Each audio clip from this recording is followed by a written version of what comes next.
It's time for MacBreak Weekly. Andy's here, Lory Gill's here, and the triumphant return of Alex Lindsay. Very first thing we're going to find out is what Alex thinks of the new Mac Pro. Also, the public betas for iOS 13 and Catalina are here. We'll take a little tour. It's all coming up next on MacBreak Weekly. Netcasts you love. From people you trust. This is Twit. This is MacBreak Weekly, episode 667, recorded Tuesday, June 25th, 2019. I'm Deboss. MacBreak Weekly is brought to you by Rocket Mortgage from Quicken Loans. Rocket Mortgage makes the home buying process work for you. Their award-winning client service and support will help you every step of the way. Get started online today at rocketmortgage.com/MacBreak. And by Capterra. Find the right tools to make an informed software decision for your business. Visit Capterra's free website at capterra.com/MacBreak. And by Gazelle, the trusted online marketplace for buying and selling used devices. Visit gazelle.com/twit to buy a certified pre-owned device and get 10% off your purchase. It's time for MacBreak Weekly, the show where we cover the latest news from Apple. There's a lot of news today. And the biggest news is Alex Lindsay's back in studio with us. We don't know how long he'll be here, but we're thrilled to be back. You. Yeah. And Renee he saw you were going to be here, he left. He's like, I don't want to. No, he wanted some time off, and it's perfect time for him to do it. We've got Lory Gill here from representing iMore. She's managing editor over there. Hi, Lory. Hi, how's it going? It's great. Always good to see you. It's great to see Alex back. I know. It's good to see you, too. It's good to be back. Lory is your official replacement, Alex. So very good. But it's good to see you both in the same room. We know that you're not the same. And, of course, from Boston Public Radio, Andy Ihnatko is also here today. Show of hands, how many of you installed Catalina? The public beta came out yesterday.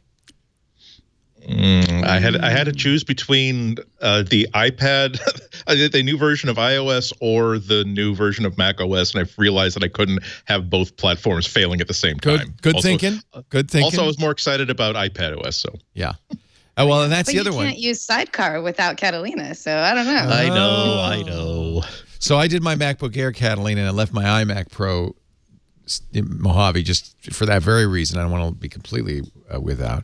But I did immediately upgrade my iPad to iOS 13, which also came out. Public beta for both a month early, or at least a few days early. A lot earlier than we expected. Yeah. And my experience has been there pretty stable. I haven't had any problems on Catalina, on macOS. And the iOS 13, the only issues I've had is one app, Asphalt 5, wouldn't run. And that's just a game, so. Yeah, just a game. Andy. Well, see, in a world with Pokemon Go and the new Harry Potter game, I think now we can say there's some games that are just a game, and some places where I insist that you correct this problem immediately. It's Asphalt 9, by the way, not 5. Asphalt 9. Oh. But 5 was so long ago. 5 was like 2015 or something. One of the things I like that is available on both is the new Find My, which feels like a truncated sentence. Find my, and the reason is it's Find My Friends plus Find My iPhone plus Find My Mac. It's kind of cool. I can actually, I don't know how I can show you this, but and by the way, I'm running dark mode. Did you do the dark mode yet? Of course. It's pretty dark. First thing. None darker. That goes to 11 darkness. So that's the map. So that's devices. That's like the old Find My Mac. But there's a tab for people. This is straight out of Harry Potter. I could tap my son's name, and it shows me he's at work. That's wild. That is dangerous, I think. Well, how is it different than that's Find My googly. Friends? As far as is it update? It's combined. There's some combined additional features, but they combined it. Yeah. I don't. So I never had different. Henry on Find My Friends. In fact, one of the problems I had with Find My Friends is nobody would do it with me. So it is picking up devices or contacts some other way. I think they're in my family group. Mm-hmm. So anybody who's in my family group, I can see their location now. Well, and that's interesting. Yeah, in my family group, Find My Friends has it all, but it's not combined with Find My iPhone. I have to look and see. Maybe because I stopped using Find My Friends because nobody would ever allow me to find them. Yeah. But maybe that's a new thing that they added. I'll look on my iPhone, which has not been upgraded. They do use a different technology. Renee would actually be so great at telling you the details. Different technology with the way they ping devices now through Find My. It's battery saving, but also just kind of uses a better triangulator. So I'm pretty sure I'm guessing that your family probably was part of your Find My previously, and you just didn't notice it because I think you still have to give permission to be tracked. I'm looking on my phone. They are. Yeah. Wait a minute. No, Abby. Oh, no. Okay. This is interesting. On Find My friends on the iPhone, unupgraded. Let me see. Abby can see my location. No, it's the same. You're right. It's the same. I can't see her location, but she can see mine. So the only person who allows me to see his location is my son. What a nice guy. Well, he does work at Twit, so it's not much of a location. It's like, oh, yeah, he's down the hall. But I guess if he weren't at work, I would know. You'd know. Yeah. If he called in sick, you'd know. Where if he was down at the beach or something. So dark mode in iOS 13, that's nice. And there's also a automatic version. I think this is on Catalina too, where you can say dark mode at night, light mode in the day. I don't understand that completely. Is it dark in your house at night and light in your house at the day? I guess it is. I don't know. Mm-hmm. I've been switching. It's dark at night and light during the day. Yeah. It is? Yeah. Okay, because I have the curtains drawn. I have no idea. And theoretically, have you tried the mouse? Oh, I should. And the accessibility? Can you get me a mouse? Yeah, I'd like to try that. That was the thing I was the most excited about. I haven't tested yet. I tried some of the gestures, and it's really hard to get the. So you can now select text by dragging across, but they haven't turned off the old method of selecting text. So that pops up. Triple finger swipe for undo or pinch or something. It's complicated. Right. They do a pop-up that shows you, is this a wired mouse? I need a wired mouse. All right, ladies and gentlemen, I have in my hands a wired mouse. And you have the USB-C I have a connector. to... Yes. Yeah, I tried it. It doesn't. If you're expecting this to be like mouse support for the iPad, that's exactly what I'm expecting. It's not that. It's like it's an access. It is definitely an accessibility feature that people who don't require this accessibility feature might enjoy using. But it didn't feel like a mouse interface on the iPad the way that when you plug a mouse into like an Android phone or an Android tablet, it feels like now you've got a mouse controlling your touch surfaces. But it's better. It's good. I'm trying to find it. I think we've had this conversation a couple of times that it's not called mouse support, it's called pointer device support. And that's specifically because Apple still hasn't implemented full mouse support on, now it's called iPad OS. Well, but it does give you that precision click and drag that you can't really do with your fingers as well. So I think it's a big deal that even that is supported, just because, before we were trying to use our fingers and our, hobbit hands were struggling to grab things and move things. And this precision pointer helps us kind of like even, drawing things or something like that in the apps that will allow it. I think it's pretty cool. So definitely it's a step in the right direction. I think this is really kind of the next step in actually having full mouse support. Apple, I think, decided they would sort of put it in the accessibility section because it is a really good benefit for people who can't afford separate accessibility devices for the pointers. They can just use any mouse to do it. So that's a really great sort of addition for them. But it also kind of gives the public a chance to test out how that works and how it feels, and then they can maybe move on from there. So I have a feeling we're going to see mouse support soon, maybe in a year. I agree. I agree. I think it is a help for people. Again, I've only used it for about 45 minutes, but in that time, it made me realize that if in the future I will do text editing with a mouse connected to my iPad, because it is better than not having a mouse at all. I just want to make sure that if you read a commentary saying, "Oh well, the mouse support really stinks. I can't follow the cursor and doesn't really well, it's not meant to be mouse support. Like Lory said, this is an accessibility feature that makes it more usable for people who are going to have problems using a touchscreen only device. But like she said, this is a good indication of how good the iPad could be if Apple were to embrace full mouse support. And I'm sure that she's right, and that Apple is watching very, very carefully to see how people are reacting to this. So we're still looking for the setting. It's not. I don't. Well, how about the files app? Okay, it's under accessibilities, and it should be touch. It's under the touch section, and then you'll find touch devices, I think, and then that's where it's called pointing devices. I don't have my my OS 13 device in front of me to hand pick. It'd be nice if when you plugged in a mouse, it said, "Oh, that's crazy." It is okay. So there's a good reason it's under accessibility. It isn't really a generally mouse. Files is great. I already plugged a USB key into it. It saw it. It read it. I was able to plug my camera card into it. I mean, this is very nice. Yep. That's a big improvement. It's exactly what you would hope that files should have been on the iPad. Let's say after the first year or the second year, because it is always it is the hangnail on the thumb of every single iPad user, just dealing with files on this thing. I didn't have time to really rock and roll with it to see how well it works with my SMB servers and stuff like that. But just the fact that I've got my USB key and I can just move files from one place to another on it was like, okay, Mr.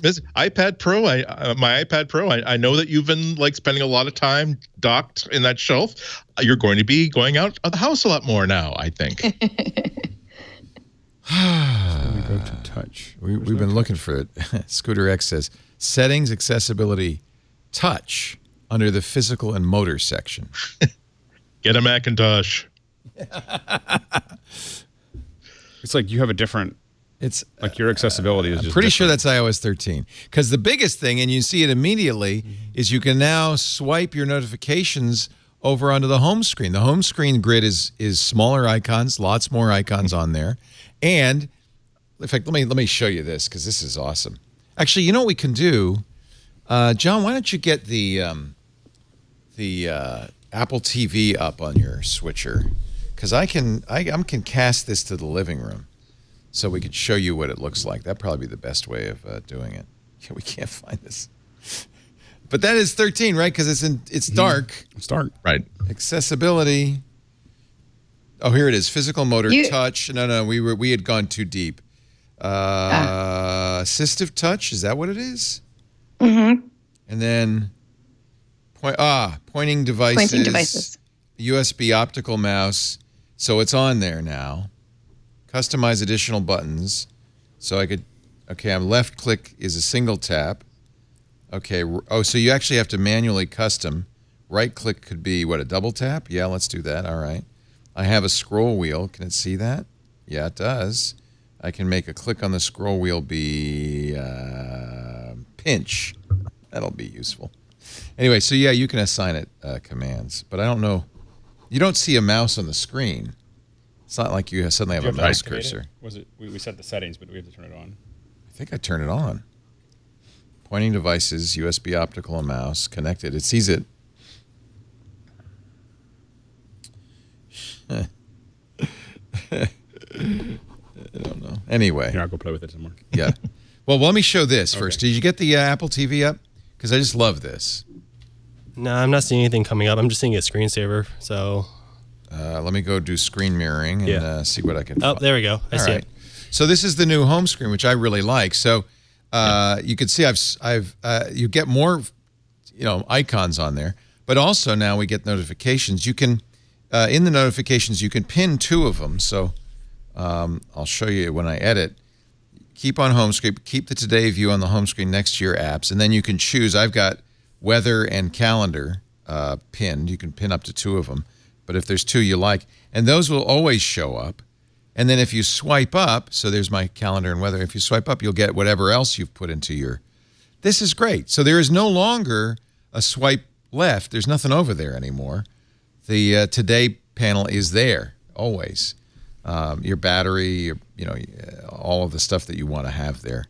I think that's a very nice feature, I think. So much of this is just basic. Here's how the screen works. It's a revolutionary thing where it's no longer like the iPhone. It really is like a desktop metaphor where you're going to have a home page that is not just an app launcher. It is kind of like home base, the concierge for the rest of the device. And you can also have additional workspaces that you can set up for whatever task that you've got going on at that moment. So for people who use pretty much every other operating system, including macOS, it might seem, oh, wow, you mean that I can do that same thing I've been doing for 7 or 8 years? But it really is the sort of thing that makes you think of this as, hey, wow, I'm using an iPad for productivity, and I'm actually getting away with it. And I really did, like over the course of just like a day, start thinking about my iPad as something that has parity with my MacBook and my ThinkPad and my Chromebook as something that I'm going to take to a work environment and just work for 8 or 9 hours on, as opposed to, aren't I clever? I managed to find a way to do an entire day's work on an iPad. I should point out that my iPad battery is depleted noticeably much more quickly than it did before I put iOS 13 on it. That is one of the things Apple has yet to optimize. Yeah, exactly. And power optimization comes last, so don't worry about that if if people are seeing that. Yeah, but just be aware that's one of the things that you might a price you might be paying. This is one of the reasons why you maybe don't want to put it on something that's mission critical. Can you show the? There it is. That's what it looks like. There's the mouse. Yep. I made it big, so it's. Well, that's what you probably want, and now you can. Can you click? Left click is a tap. Hold on, let me. You could change the tracking speed. Do you want to change the tracking? Yeah, because it's almost impossible. Turn it all the way down. Yeah, okay, that's too much. Yeah. And also notice that it's not an arrow pointer. It is a circle with a point in the middle of it. It is really for targeting a touch target. Yeah. So its real purpose is very, very clear there. Yeah. Even the small cursor is fairly hefty. You can change the color. Nice. That's really, again, an accessibility feature for people who are colorblind and things like that. I think this is, this is not my mouse support or trackpad support, but, I don't know, Alex, are you going to like it? Yeah. Alex likes it. I mean, the question is whether people will take advantage of it. There are certain apps that obviously use it. You could use it, like Numbers, OmniGraffle. Yeah. Like, it's just one of the, I use OmniGraffle a lot to build wiring diagrams. And on the Mac, you need to have, especially when doing wiring diagrams, there's like a whole bunch of connections like this. And doing that with your finger and trying to get the right selection is just not usable on the iPad. For complex. It'd be better for PCalc probably because some of those buttons can be kind of small. Exactly. And Numbers I find hard to get in and out of the cells. Like Pages and Keynote, I actually build on the iPad without any trouble. But with Numbers, it's too hard to get to the cell options. We should also mention that there isn't an easy way to go back once you go to iOS 13. It's a big hassle going back. So if anybody needs some advice on that, I wrote some articles on iMore about how to downgrade, but make sure that you archive your iOS system before you get the beta, not after, because it's too late. So archive a backup of iOS 12 and find it on iMore. You just do a Google search, and ours will probably be the first to come up, or at least one of the first. And a good reason not to go to Catalina, because iTunes is gone on Catalina. So, but you have to do everything in Finder. Yeah, I presume you could still make an encrypted archive of your. Yep, you can. iPad. In fact, the only difference is that it's in Finder instead of iTunes. Everything looks the same when you actually plug in your device and you go to your device settings in Finder.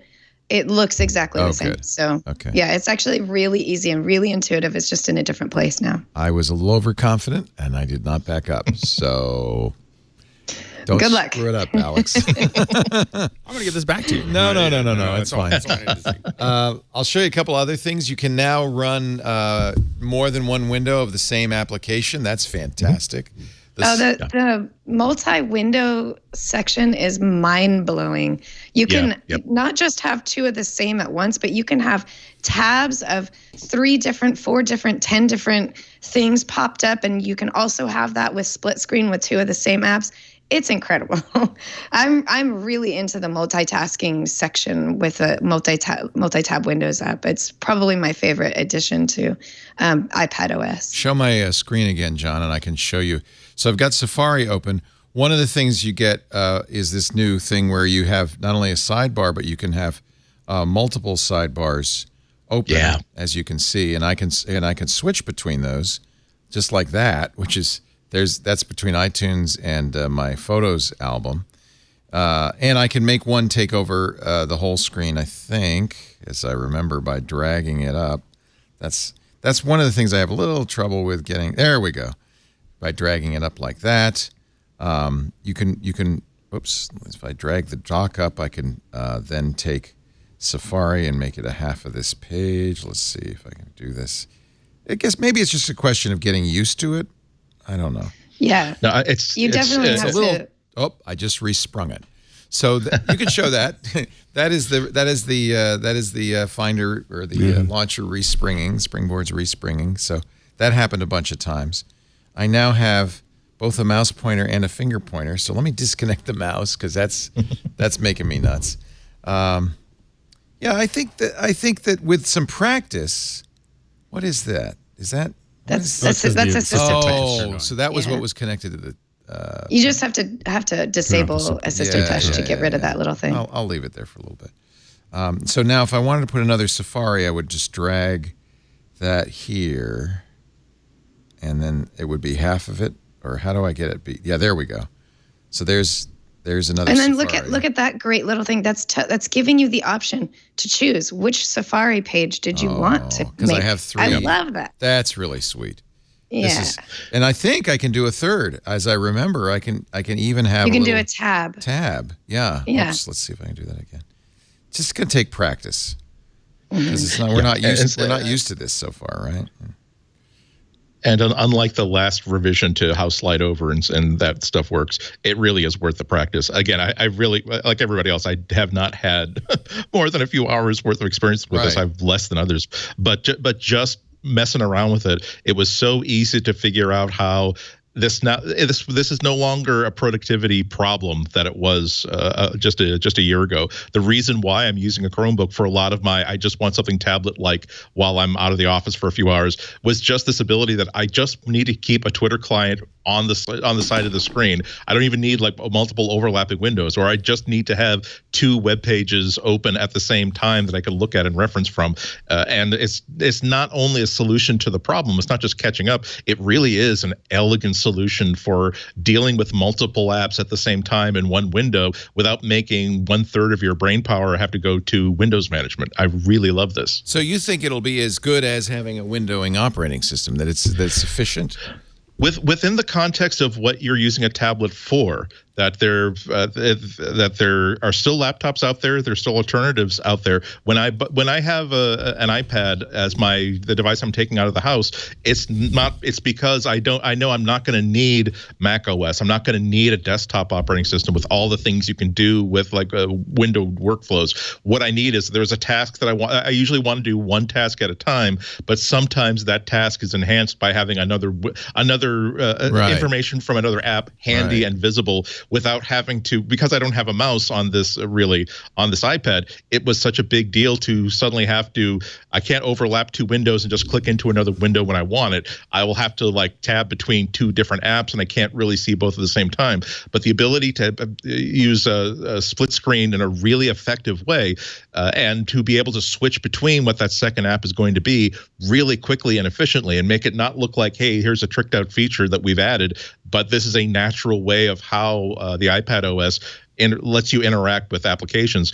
I think that Apple has done an outstanding job on this, and it's not just this feature right here, right now in the beta, but it's also an indication of what the next version of iPad OS is going to be when they see how people work with this, see what they like about it, what they're not using about it, and then use that to evolve it into the next iteration of it. It really is, and it was an exciting few hours that I spent yesterday with iPad OS, because again, I'm as much as I love my iPad, I've only been taking it out and putting it in my bag when there's something I wanted to do that day that was only really good to use an iPad for.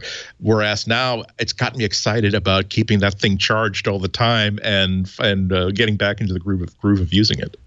Here's typing and swiping. So this is Notepad, and they are doing a good job, I think, for discovery. They're popping up little things. So here's speed up your typing by sliding your finger across letters to compose a word. This is the little floating keyboard, which is wild. It's an iPhone-sized keyboard, and it can float around. And if I start typing, this is swiping. You'll see it does swiping, which is great. It also has really surprisingly good dictation. So this is the kind of thing where you might take the keyboard, reduce it in size, float it around, start dictating. I mean, this is pretty cool. Now I don't know how to get out of this. But I'm sure there's a really easy way. The dictation looks really fast. That little button below the space bar, I think, gets you back to normal. I'm dragging it around. Maybe if I drag it up to the top or drag it down to the bottom. Oh, there we go. Now it's the full size keyboard, and you get into it because there's a keyboard menu right here, so you can choose floating right there. Yeah, this is that's interesting. Let's play. So for all the kids who only know how to type with their thumbs, you just put that in the far corner, right? Yeah, and this now you is can sit there thumb and typing is bad. type away. There's also I can just drag my finger to select text. That's a big improvement. I really like that a lot. I think it's very, very nice. I have a really hard time with selecting text to copy. So I really like the way they changed that and made it a lot easier to work with. You can also drag it once you've got this. It's easy to drag. Yeah, go ahead. Sorry. I also have trouble with the copy and paste, the pinching to zoom in and out. Yeah.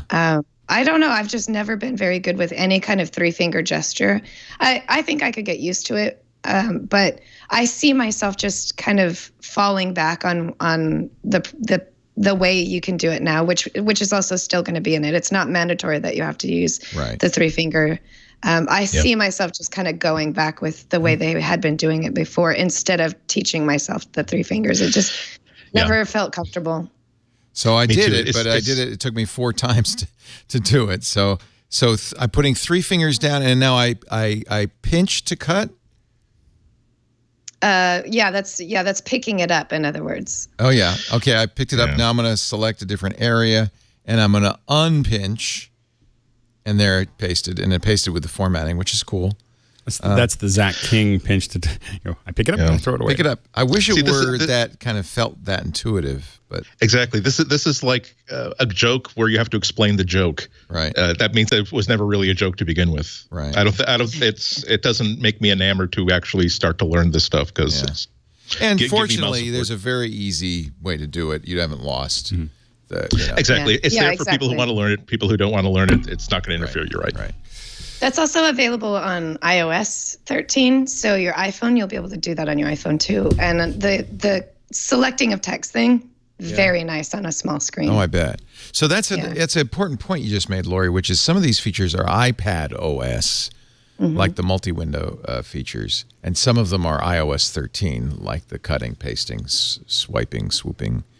And there are some things that you wouldn't think are available for iOS 13 for your phone that are. And if I remember correct, I think jump drive support, I think is it's available on iPhone. Wow. There was one more that I was really surprised to find out. I think it was also pointer support. So mouse support. I think that one is also on iPhone.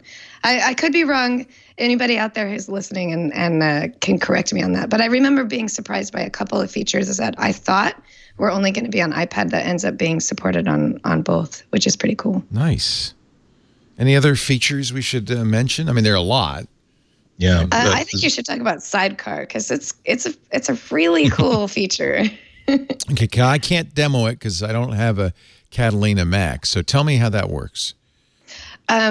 It's sort of like mirroring. So when you're on Catalina and you're on iPad OS or possibly that's one I can't remember. That one might be also iOS 13. It wouldn't make sense on a phone because it's really a second screen feature. Yeah, let's assume that it's iPad OS because I can't remember for sure. So you've got your iPad on iPadOS 13, you got your Mac on Catalina, and you're just working on your Mac, and you suddenly decide, you know what, I need a second screen real quick. You click on the mirror icon that you already have for mirroring to like your Apple TV or something like that.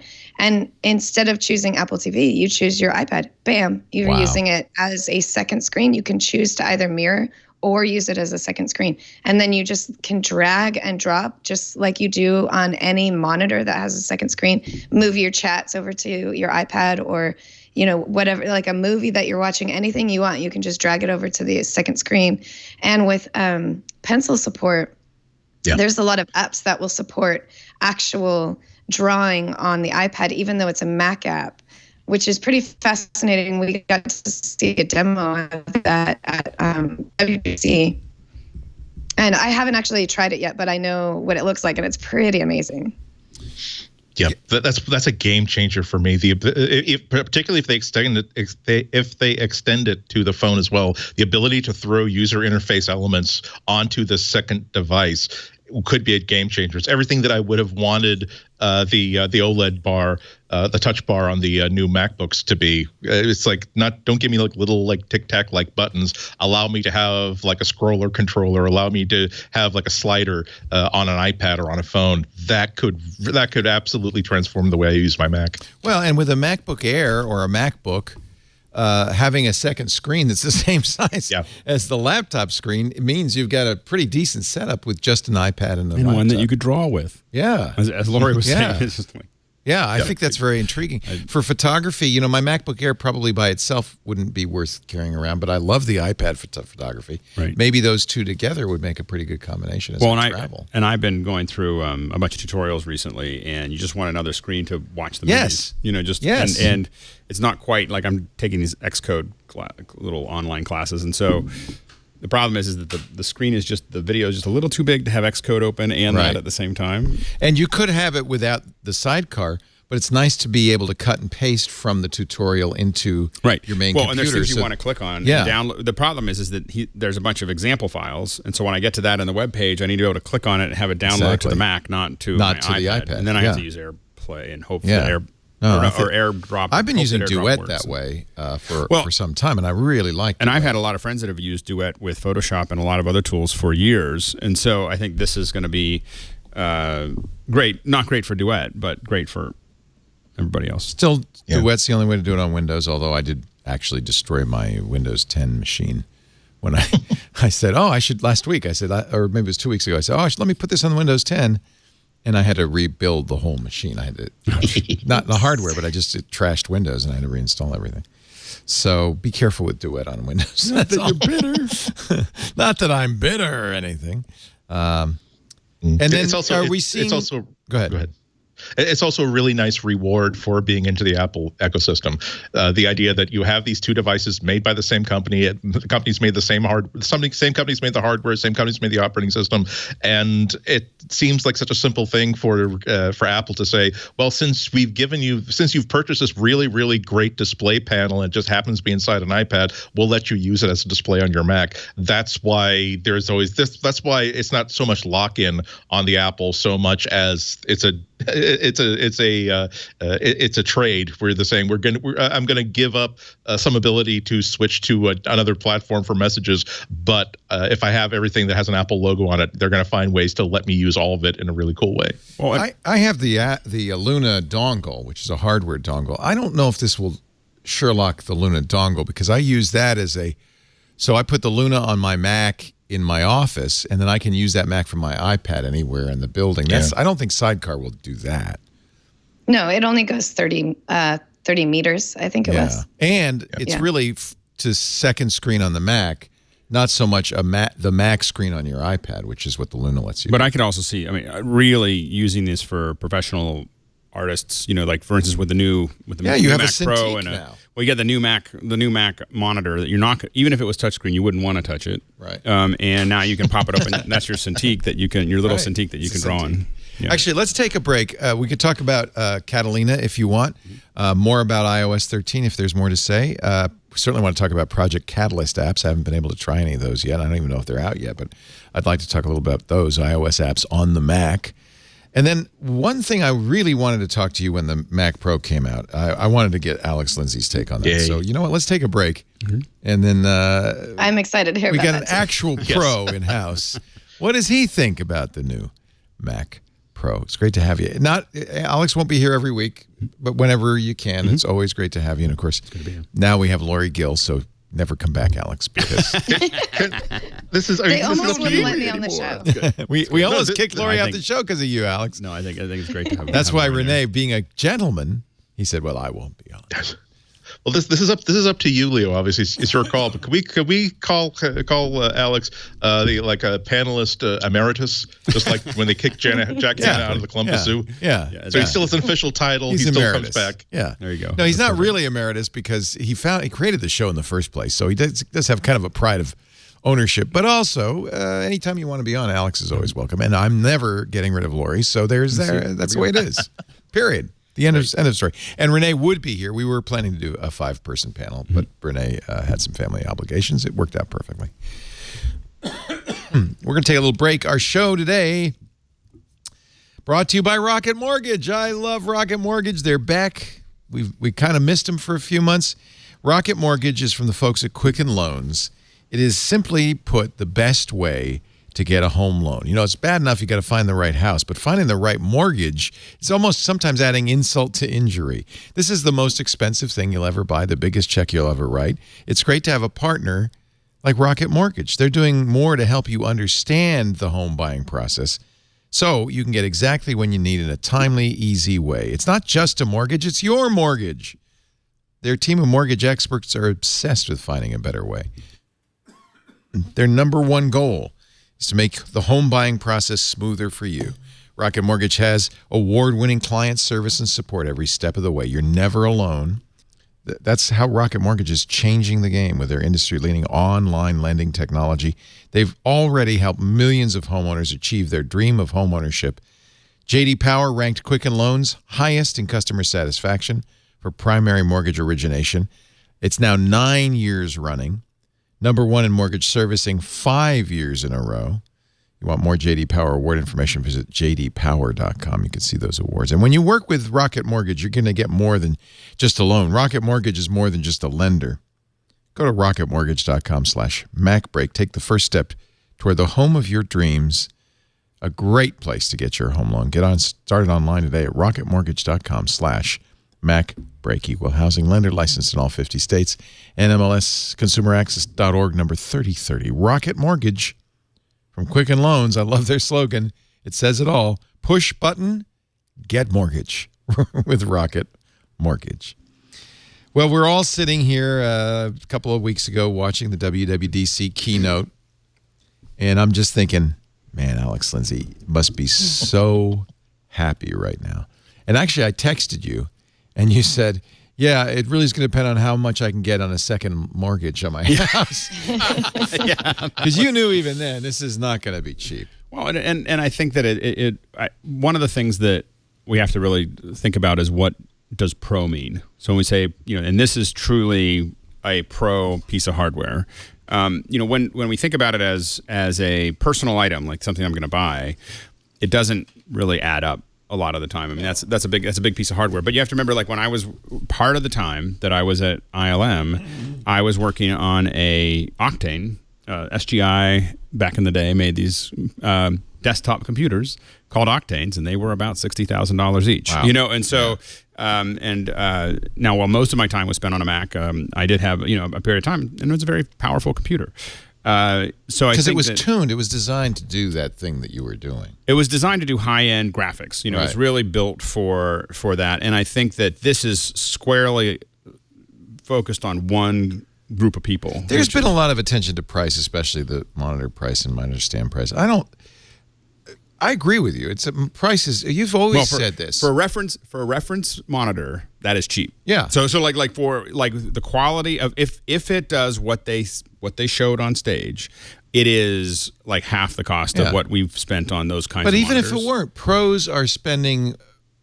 This is No, it's worth it to them. They're spending either money from the client, in which case they don't care, or it's their business. So this is what they need to spend to do their job, and that's not. It's an ROI conversation. So how much are you paying that person at the desk? How much are they producing? How much revenue are they generating? Right. How much more would they generate with a faster computer? Right. How much better work would they do? If you're paying somebody $3.50 an hour, saving them half an hour saves big bucks. You walk into some of these post houses and you're paying thousands of dollars an hour for that place. And when you go in and pay $1,500 an hour, $2,000 an hour, you're going to expect a Mac Pro to be, with a little light coming down on it, because they're not going to, literally this is I believe in Hollywood, this is going to be one of those status symbols that you're going to put on there. I think you're right. That is because there's not really I think that's why they give it such a distinctive design too. Yeah. If you see one of the new Mac Pros in the wild, you'll know you're seeing a Mac Pro. It looks like nothing else. Right. And I think that, I think that there was a lot of up and down about the stand. The thing about stands is that I don't even know where 90% of my stands are. We don't use them. We don't use them. So I did bring that up. That you take the stands off and get a Visa mount. You literally, the one thing I look at when I'm buying a monitor is, does it have a Visa mount? And if it has a Visa mount, then we're set. And usually those stands go somewhere. What was nice was that they created the stand that they thought would be perfect, but didn't bundle it. But didn't bundle it because it's expensive, and it created this whole market. There's this massive market. If I wanted to get into something, I would, the 300 and below for a stand for that monitor is going to be a lucrative market. There'll be many or 500 and below. There'll be many of them, and they're going to be really cool designs, and they're going to be all kinds of other things that you can do with it because they've opened that market up because they didn't have one. So the real question, honestly, for me, was not the price, but what you thought of Apple's choices. Is the hardware? In other words, did Apple listen to what you wanted? Oh, absolutely. They made a rack mountable version. I know you wanted that. They made it rack mountable. They made it modular. They made it very scalable. How about the Vega Pro cards? Are those? Well, I mean, so I understand why Apple is not putting NVIDIA cards in. I'm still bummed. Not having to me. At a professional graphics level, I still believe that NVIDIA is superior, and it's the way it manages the graphics chunks is just from a game perspective may or may not be as efficient as what's done, but with the Radeon cards, but the Vega cards. But for high-end graphics, I believe that the NVIDIA performs better. The problem is that NVIDIA wants to write the drivers, Apple wants to write the drivers, and they both have valid cases for that. And so I understand why they're doing that, but I think that's what's stopping us. And that's what's been stopping us, forever is that control. So the fly in the ointment for the whole thing is that I can't put NVIDIA cards in. I definitely would vastly prefer NVIDIA cards, but I think that overall the design within that limitation, which is kind of to me an understood limitation, it hit all the marks of what I was looking for. And I think that Apple now, if you look at, you could argue from the Mac Mini or even down to the mini iPad as a little computing device, all the way up to we don't know how expensive, but probably as much as a pretty good car, range. Apple now probably has the widest range of solutions of any manufacturer. Really? If you think about it, I mean, you got that was one complaint is that you've got this super high end. But you also have a Mac Mini, and you have the iPads. Actually, for a lot of people, Mac Mini would be a great choice. Mac Mini would be fine. And the new Mac Minis are great. They're not very expensive. You've got the iMac Pro, which is kind of a higher end. Exactly. The iMac Pro takes you up to $15,000 loaded, and it's different now because the old iMacs you could only accelerate them so much, but with with Lightning. You can put a lot of power externally. Thunderbolt 3. With Thunderbolt, not Lightning. Thunderbolt 3. Thunderbolt and Lightning, very, very exactly. frightening. Yeah, exactly. Yeah. But with Thunderbolt 3, you can externalize a lot of power as well. So it's not your iMac Pro can be very powerful. This is basically there's an overlap there of kind of a low-end Mac Pro and a going up to whatever that allows you to do. But the bottom line is with that kind of RAM, I mean, for instance, on my iMac, I don't have an iMac Pro. On my iMac at home, there is a shot I shot in India, the square that I used for photogrammetry tests. And I took 192 photos with a Canon. So it's, 24 megapixel, 192 photos. And I throw it into PhotoScan. and Photoscan will churn on that for 4 days. Wow. So when you're talking, and I'm clear that, I'm dying to get a hold of a Mac, to go to fun. So I'm not going to buy a Mac Pro anytime soon. I don't have the money right now. But I'd love to see what a high-end Mac Pro would churn through that. And that, again, comes down to money, of being able to process it. And I think that the biggest fear I had as a professional is that Apple was never going to give us a computer That's what I was worried too. That we were going to have to move the PC. They were cutting that end off. Yeah, that high end. Well, because I buy, I've bought Elementals for $65,000 each. Yeah, we got one in the server cage, right? And too. And that was they're on sale. Expensive, right? And we wait for the sales on Elementals. But again, that was the issue there is that the that computer is worth every penny to what I was doing, and it was so it got me more work. It did work that nothing else can do. I got hired on jobs because I was the only one that had the correct equipment that was available. So it's worth it. It's worth it. And there's not really any, people talk about replacements for those. There isn't a replacement, and so in the same sense,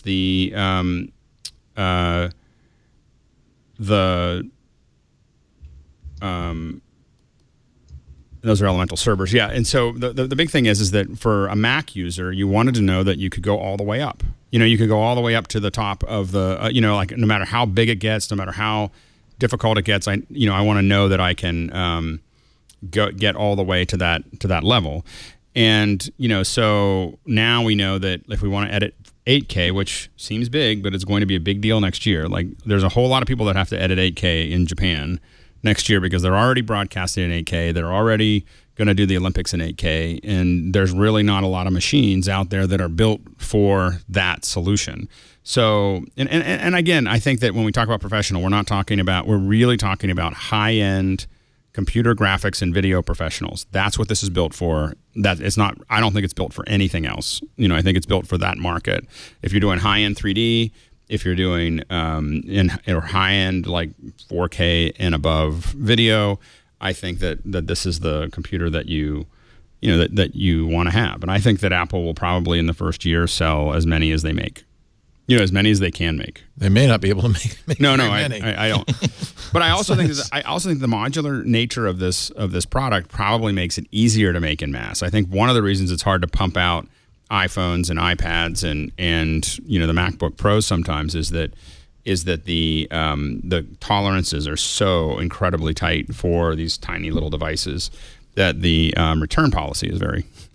The returns internally, I think, are harder, and so I think that I think this is going to be good. My only hope is that they pull off that if they've set the stage of this as a Mac Pro, the thing that I hope in sometime in the next year or two is we see a laptop that takes the same approach. Like we're gonna, because right now what we have is like what we call a MacBook Pro right now is a MacBook Air Plus. In my opinion, as a graphics professional, like if I want something that really is going to be fast, I'm not buying them. Like I definitely have fast processing laptops, and they're Razer or they're somebody else. They're not Alienware. They're not Macs.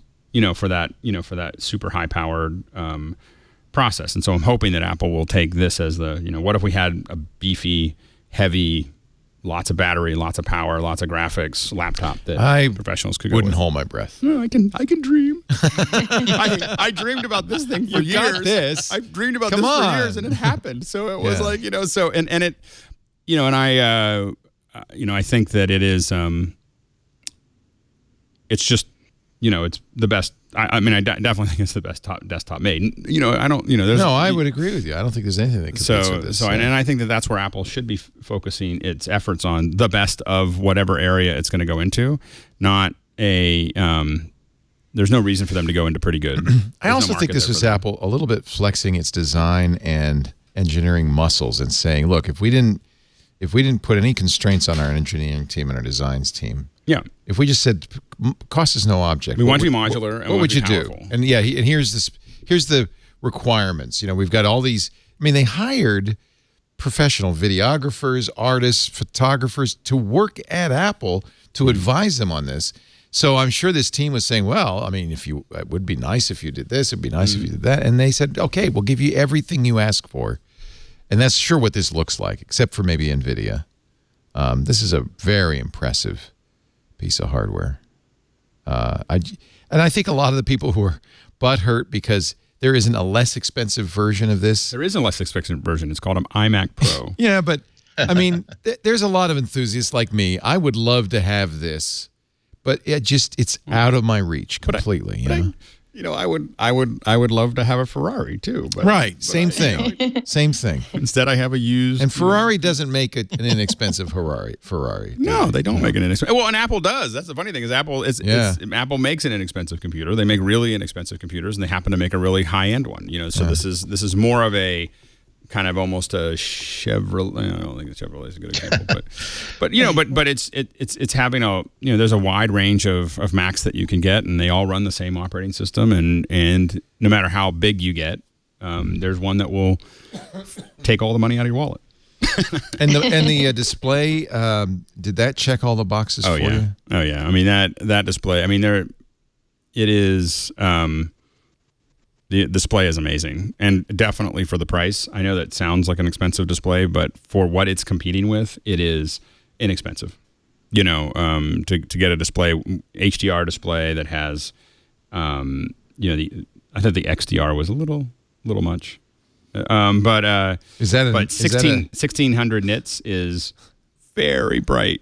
I mean, it's what is considered kind of HDR, like an quote unquote HDR screen nowadays is really 1000 nits. So 1000 nits full sustained is very high. There's not that many that are doing 1000 nits full sustained. That's so that if you were J.J. Abrams and you had some specular highlights on a starship, it would blind you. It would hurt. It's also that it has to do with the brightness of every color. So everything is going to look richer. It's not just the bright white. No, because the more nits it has, the greater contrast between black and white. Right. So now you're going to have the brights are really bright, and the format, the PQ 2020. Format goes to 10,000, gamut. I mean, 10,000 nits. But almost, I don't think anyone makes a monitor that's 10,000. I think that the highest I've heard of is 4,000 nits. But 1,000 is kind of considered that base. It's not overall brightness that you're thinking about, though. Or is it? No, it's definitely not. Okay. Mike was saying it's not Rec 2020. It's not Rec 2020. It's P3. But it's But anyway, the should it be Rec 2020? That's the high end standard. This is good. I mean, it's enough. P3 is enough. P3 is what it's Rec 2020 is what movies are mixed to, right? Well, no. Rec 2020 is the next HDR. It's the HDR format. Okay. And so that's a much. Still a larger gamut. Right. P3 is a slightly smaller gamut inside of that gamut. And a Rec 2020 monitor would be. That's like. Yeah, well, I mean, 20,000. Again, a lot of these get really expensive, and so I don't know exactly what the numbers are, but it's a very 6K, that level of resolution, an accurate monitor, we think. I mean, that's what they're. Well, it's Apple. If it is what they're proposing, accurate, yeah. If it is what they're proposing, you're talking about something that for a creative professional is the best buyout. More for a videographer than a photographer, or a photographer would want this too. Well, a photographer that's making a lot of money would definitely want that. Yeah. I think that it's probably a little overkill for a photographer. If you're Annie Leibovitz, you want this monitor. Yeah. I mean, I think that, and you can afford it. I think that if you can afford it, everybody who can afford it is going to want this monitor and the stand. But the is the stand really worth $1,000? I mean, I don't know. You made the excellent point, which is there will be third party. Yeah, I think that there's going to be a lot of people. I presume that Apple hasn't done something that makes it impossible to make a third-party stand. Well, they built a Visa mount adapter. So you would buy the Visa adapter and then. Well, I think some people are going to probably. Stand. I bet you people will build ones that go right into that. Don't need the Visa mount. Right. But the Visa mount will be the easy way for you to make it available to everything, right? And so, I think that's going to be fine. Anyway, but I think that. A lot of people are going to want that monitor. I think that for photographers, it's going to be better than what the iMac does as far as the monitor goes. I don't know if it I don't know if the ROI is there just by itself. If you're shooting with medium format, some of the brand new, really large, like giant medium format, and you're shooting in, HDR, and those files could get big enough where having that kind of RAM that the Mac Pro has, with that monitor could definitely make a difference. But I definitely think that where you're going to see this really take off is in the the really high end professionals that want to use a Mac, but also want to do so the people who are using Maya and Cinema 4D and doing photogrammetry, doing LiDAR work, doing 8K video, 4K video, those types of things, compositing. I think that those are all places where this Mac is going to make, is going to pay for itself. And do most of these people pay the extra $1,000 for the non-glare, the nano-textured glass? I would. Okay. the biggest frustration that you have when you get these monitors is you get these highlights and stuff like that. Right. And the problem has been is that it's been matte really you put matte and then kills the color. It's right, just, exactly. Yeah. And so what and I mean I would look at it before I ordered it. I would want to see the monitor next to the other one and make sure that it doesn't drive me crazy like matte does. But matte is usually what we've done in the past because it was not as good, but it wasn't as the mirror reflection was definitely problematic. Glare is an issue. Yeah. It was Jim Dalrymple, wasn't it, Andy? I think it was who did see these at the event. Yeah, and was really impressed and said, and you saw it too, Lory. I don't know. Did you look at the standard versus nano texture? What did you think? I did. Yeah. Well, I think the matte screen is incredible on this display. I can tell the difference between them, but only just in that I can tell that one of them is matte and one of them is not. But when it comes to, I think we had talked about this before. There's almost like fuzz that goes across a matte screen, and that does not happen on the screen at all. Yeah. It's beautiful. In fact, if you don't see them, you can't tell at first. Is that a matte screen or is that a regular screen? You almost can't tell. It's only when you see the other one that you go, okay, now I can see the difference between the two, the shine versus the matte. Right. Well, I'm not surprised. I thought Alex Lindsay would want one, but I want one.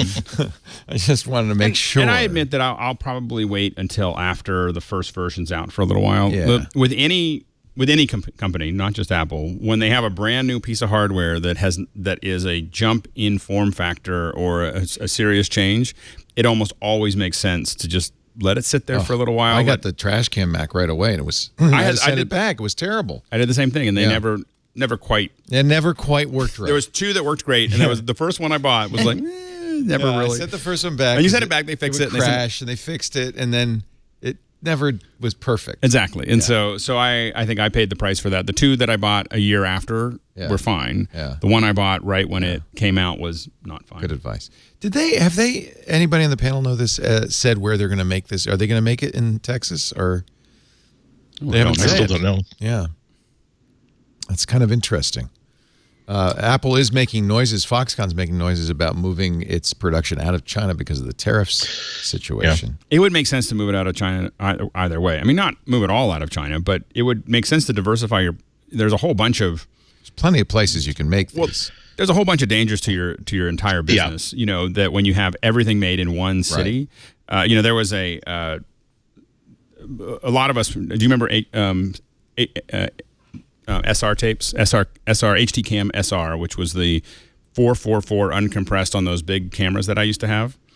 So the death of that tape had nothing to do with the demand. Well, it had something to do with the demand, but it was because there were two big machines. These are tens of millions of dollars machines, and one was in Los Angeles and one was in. They could actually manufacture. That could make the tapes, right?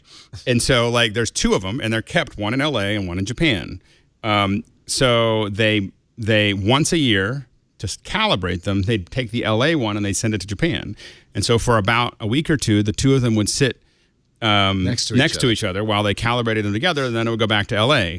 Well, that warehouse wasn't very far from where the earthquake was. So when that happened, it flooded and destroyed both machines. It happened to be the one time that they were both in the same place at the same time.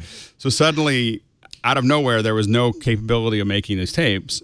And what Sony had to do is look at Like, what is the future Is it demand? worth it? Is Because it there's all worth this it? digital stuff coming out. Not worth it. And they just, it didn't make sense to rebuild these multi-million-dollar things by the time, and I was, I don't know, I'd thrown those tapes away a long time ago. They were tapes, right? And they were selling. I was so angry. They were selling for like $1,000 a tape because there's people doing like sitcoms. I have to have They're them. like sitcoms, and the only thing that records them is those I tapes. have to have And these so there were people like tapes. deleting old episodes and trying to figure it all out, and so it was like mass chaos. That's why. So anyway, so the rumor, the moral of that story is having all your production in one place is a bad idea. Yeah.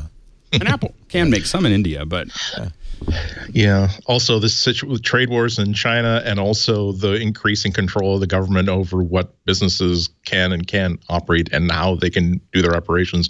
I don't think there's anybody who is thinking it's a good idea to pull out, but there's a good idea. It's a good idea to have. Why don't we encourage industrial manufacturing for our needs in India and in Taiwan and in other places, because let's cover our butts, because in 5 years it might be a really, really bad idea to have all of our stuff being made in China. And while Foxconn will say that they think that they should move to Taiwan, that would be a horrible idea, of course, for Apple. Because that would create such a political nightmare. Foxconn's a Taiwanese company, though. They are, but moving it to Taiwan makes sense for the president or the founder who is now running, for office. It makes a lot of sense to bring Apple to there.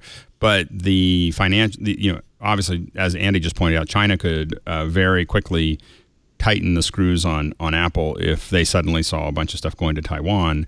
I think that it'd be more likely. I mean, I think that Apple could spread it out. You just got to tiptoe around all this.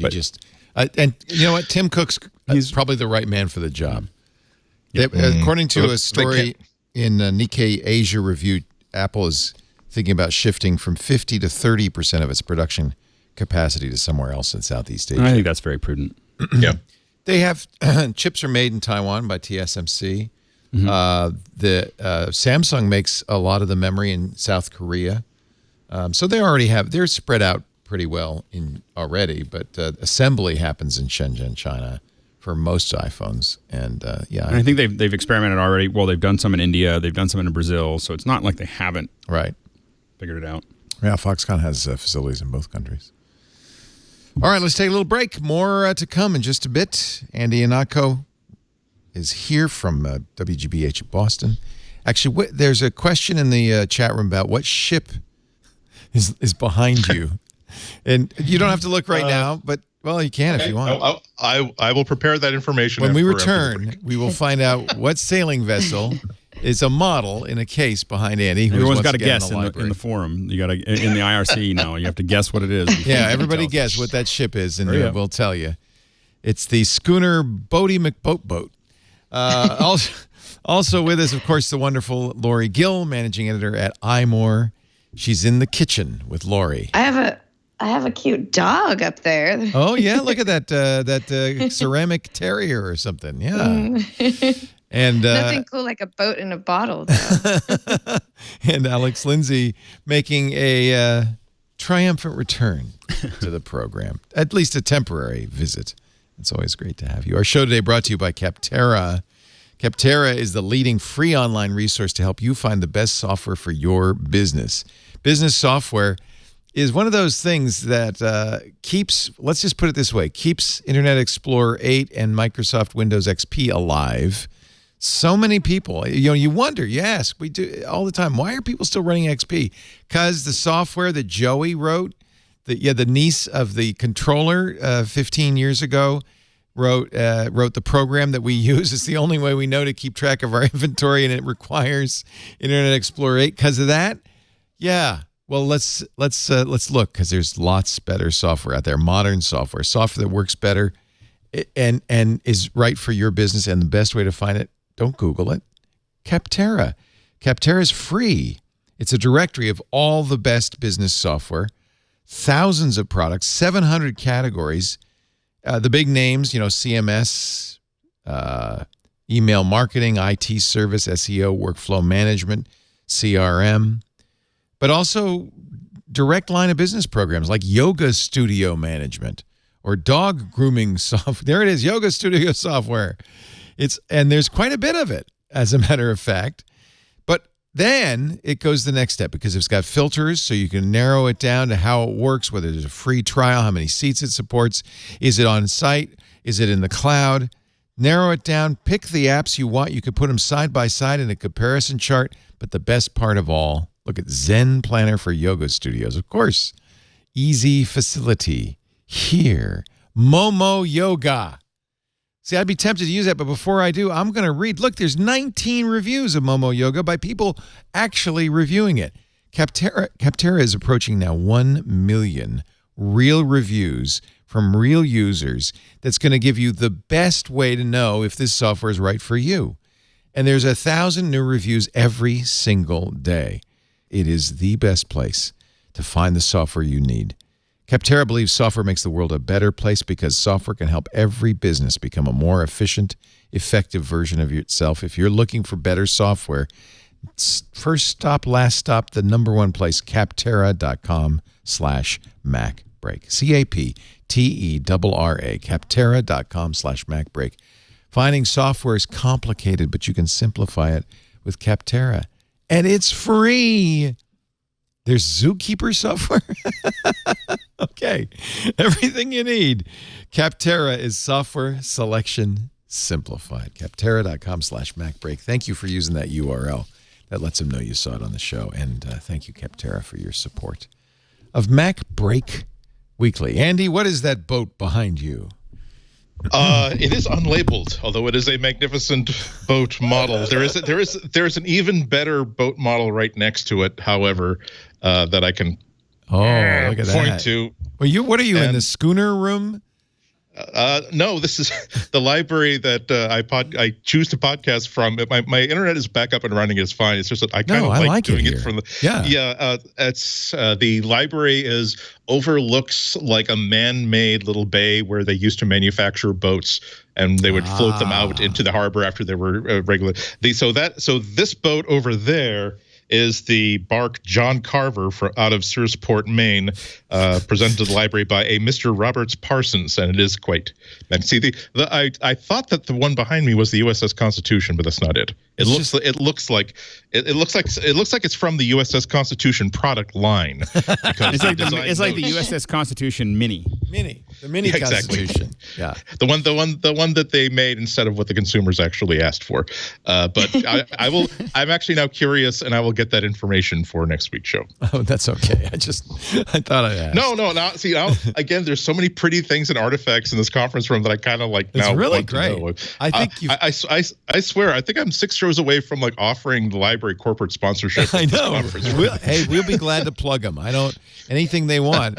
Honestly, I think you've discovered the new place to make podcasts, your public library. I need to go there next week. Yeah.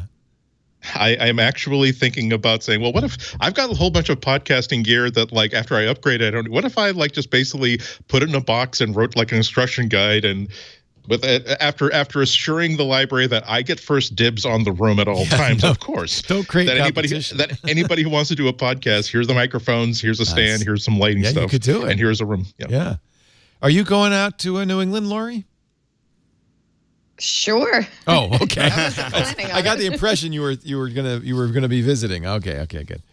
No, I think I was talking about just wanting to go podcast in a library so that I have better connection. How about Sacramento? They must have some. Yeah. Pretty, I bet you have a Carnegie. Beautiful library out here. Yeah. We have a great old Carnegie Library in Petaluma, but it's no longer a library. It's now the Petaluma Museum. Yeah, it's kind of a fun museum. They have a lot of events there, concerts there, and it's these Carnegie libraries that Andrew Carnegie built in an attempt to get into heaven after being a son of a for years. They're really gorgeous. They're really nice. And many, many towns have Carnegie libraries now. So numbers time. We got a bunch of stories with numbers, starting with Apple says its devices can now be repaired in 1,000 plus Best Buy locations across the U.S., so that actually is really good news. There were only 270 Apple stores in the U.S., but with 1,000 Best Buys being official Apple repairs, we kind of experienced this here in Petaluma. There's a little hole in the wall, one of those iPhone repair places, that all of a sudden became an Apple certified place. And we were told by Apple when we had iMacs to fix or whatever, oh yeah, just bring it to there. So that counts. That's like going to the Apple Store. So this is very, very good news. 7,600 newly Apple certified technicians, same-day repairs on iPhones and other products. This is Apple's, I guess, response to the right to repair movement, right? Well, all right, we're going to make more places you can make an official repair. Yeah. I hope it is. Go ahead. I just hope that it doesn't reflect Apple feeling as though now they're kind of free to restrict access to components to people who are not on their good list, let's say, because you need people who are also able to do repairs that are not condoned by Apple.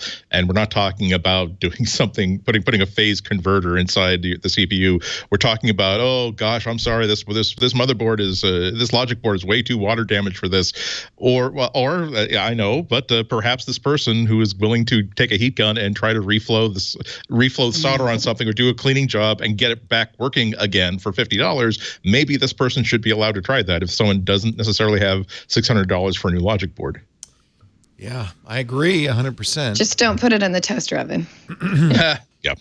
Apple really is one of the main companies fighting these right to repair laws state by state, and I think we should have the right to repair it. It's our hardware. I think it'd be nice if they could make things a lot easier, and having Best Buy as an option does help. It certainly helps open up the opportunity for people who just don't have easy access to an Apple store. Right. Yeah. Right. And that's a lot of people. Now there are 1,800 locations, third-party repair locations in the U.S. That's quite a big improvement. Apple is the fourth largest gaming company. What? Wait a minute. That snuck up on everybody. A new line of business for Apple. And remember, this is the fourth largest before Apple Arcade comes out. That's right. That is one of the changes with iOS 13 that it took me a little while. I went to the App Store on my iPad, and I'm looking for the update button. And where the update button is, or was, there's an Apple Arcade button, and all it says is, coming soon, which is not exactly what I've been looking for. But it turns out the update, you tap your picture in the profile in the upper right-hand corner. It actually has a little red dot saying how many apps you have to update.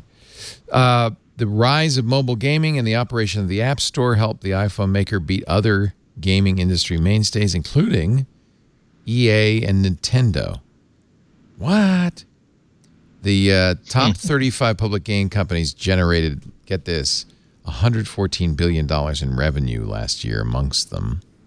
82% of the global revenue. Apple is said to have earned $2 billion from gaming.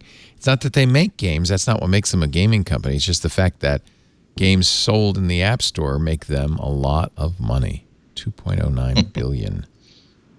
Yeah. Oh, wait a minute. That's the first quarter. Yeah. More than $10 billion for all 4 quarters. Wow. And this is, Apple's very well positioned, for a lot of this stuff. My kids, I'm amazed at how much they play on the Apple TV. I'll look over at the TV and they're playing, I guess, the story mode in Minecraft. Yeah, that's big. Yeah, on the big screen, and they're sitting there playing away on their, with their little controller. What, do they AirPlay it over? Or? No, they have it. There is a not built there's into an the app. TV. There's an Apple TV app. Oh, on the Apple TV, yeah. And so there's an app, and then they have a little controller that and they're sitting there just running away with it. And so anyway, they're great platforms for this, and I have to admit that they're not really pushing the platform very hard. Most of the games aren't, so there's still a lot of upward mobility. And I think that a lot of folks are going to have trouble getting squeezed between as we move forward, getting squeezed between the new Xbox, which is incredibly powerful, Scarlet, but not out until the fall of next year. Right, so it's still coming out in a while. But if you're thinking about what you're going to buy and start buying, that's true. You got budget. Console, you got to think about it. Yeah, you got to think about am I going to buy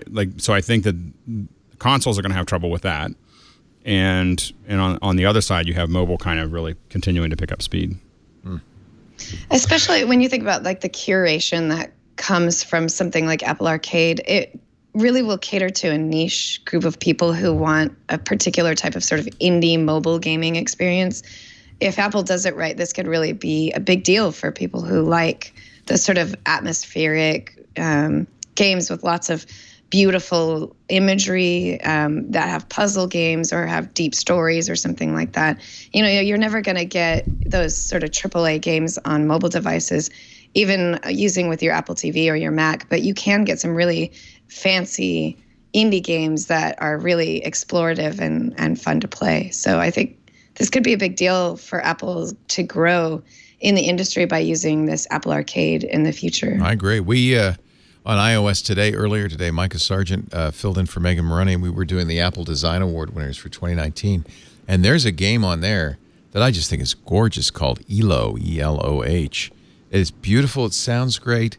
And it's not the kind of game I think you would see if the iPhone or iPad didn't exist. I just don't think you'd see that anywhere else. It's right. It's if you look at it, you go, oh, that's definitely an iPad game. You know, it's unique with both sound and imagery, and it's just gorgeous. It's really, really nice.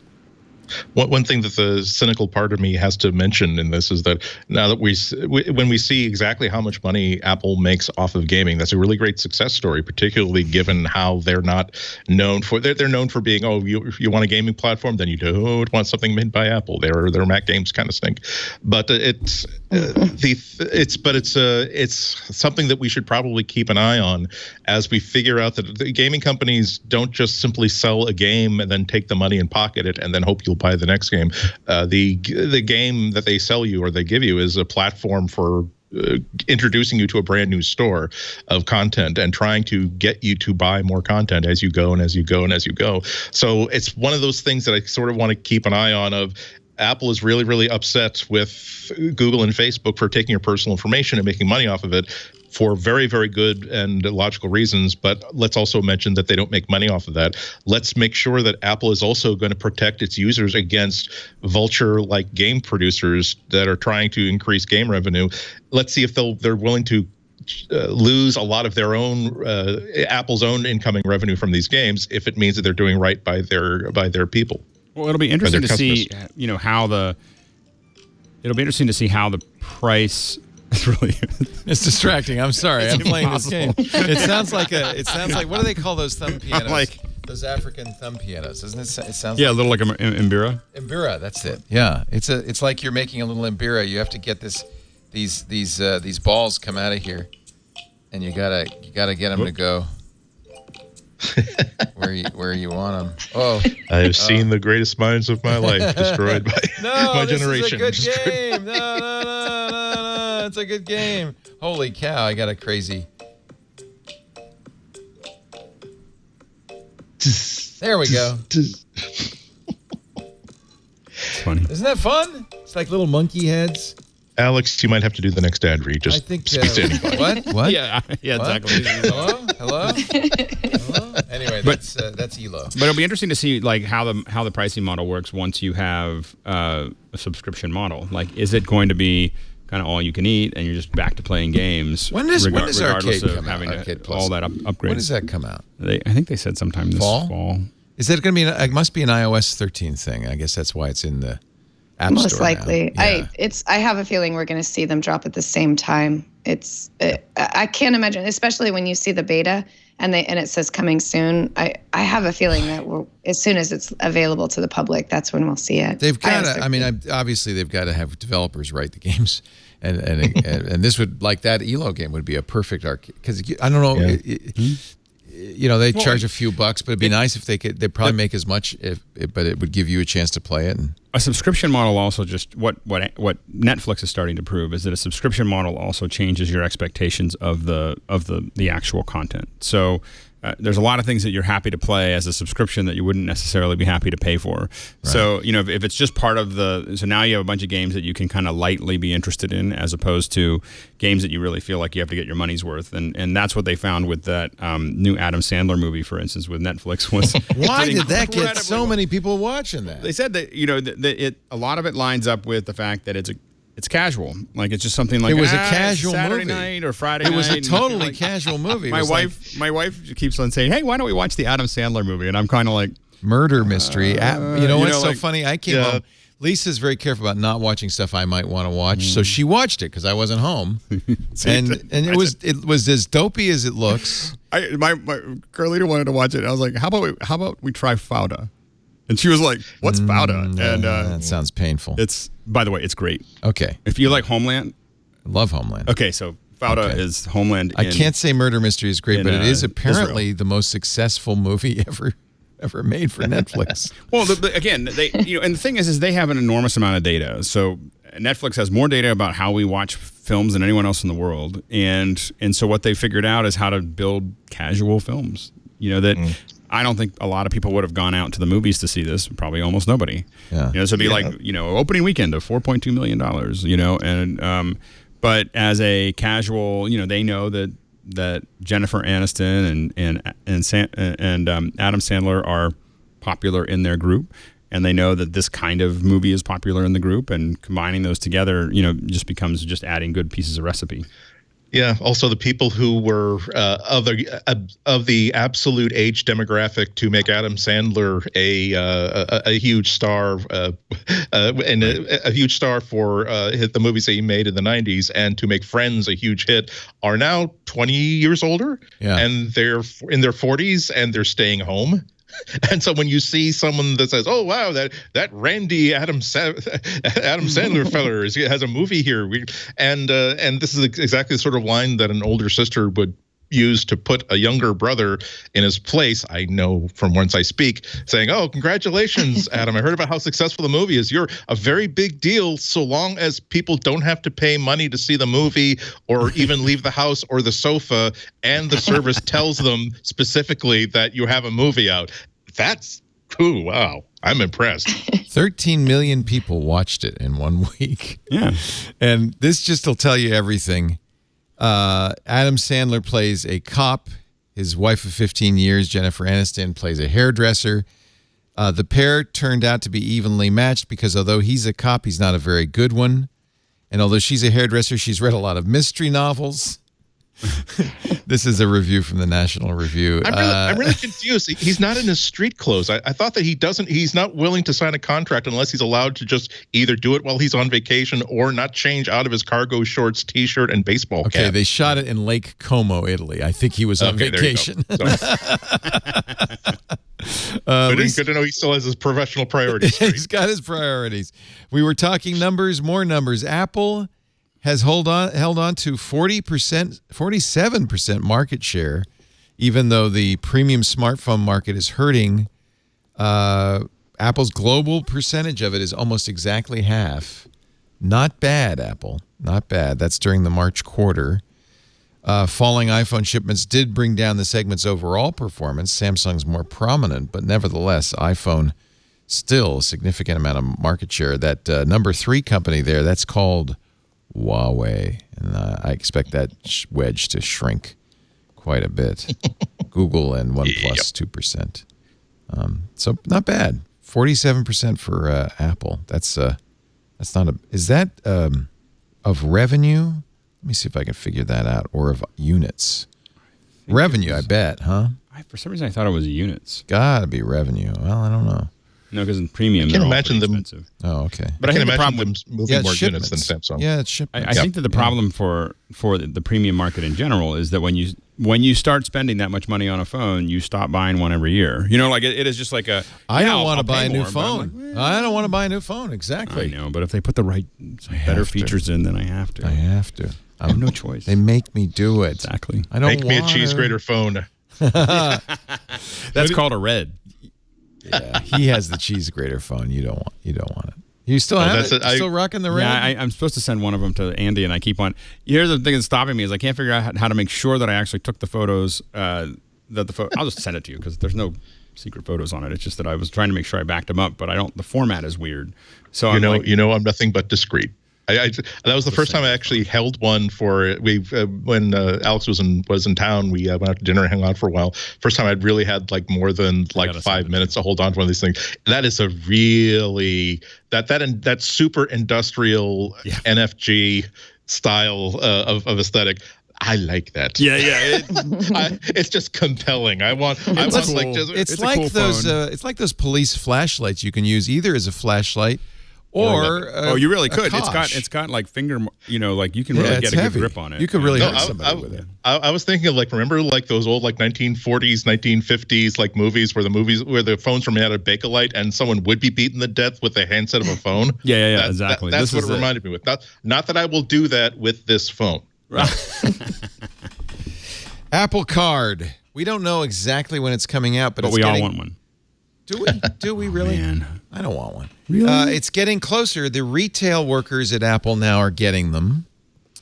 So if you work at an Apple store, you might have one of those pretty Apple cards made out of titanium. Why do you want one? It's just a credit card. It's more secure. Yeah. Is it? Yep.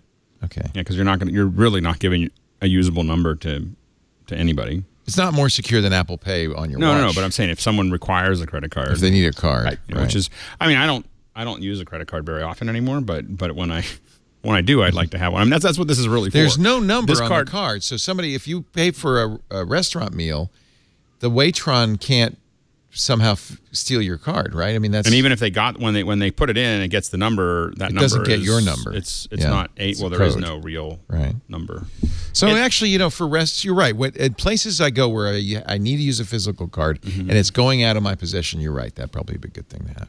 And it's just, and that's the last place. I mean, there's just a handful of places that I use a card anymore anyway, because usually I have to admit that if it doesn't take Apple Pay, it's probably other than a restaurant, it's pretty much the last time I'll come. Yeah.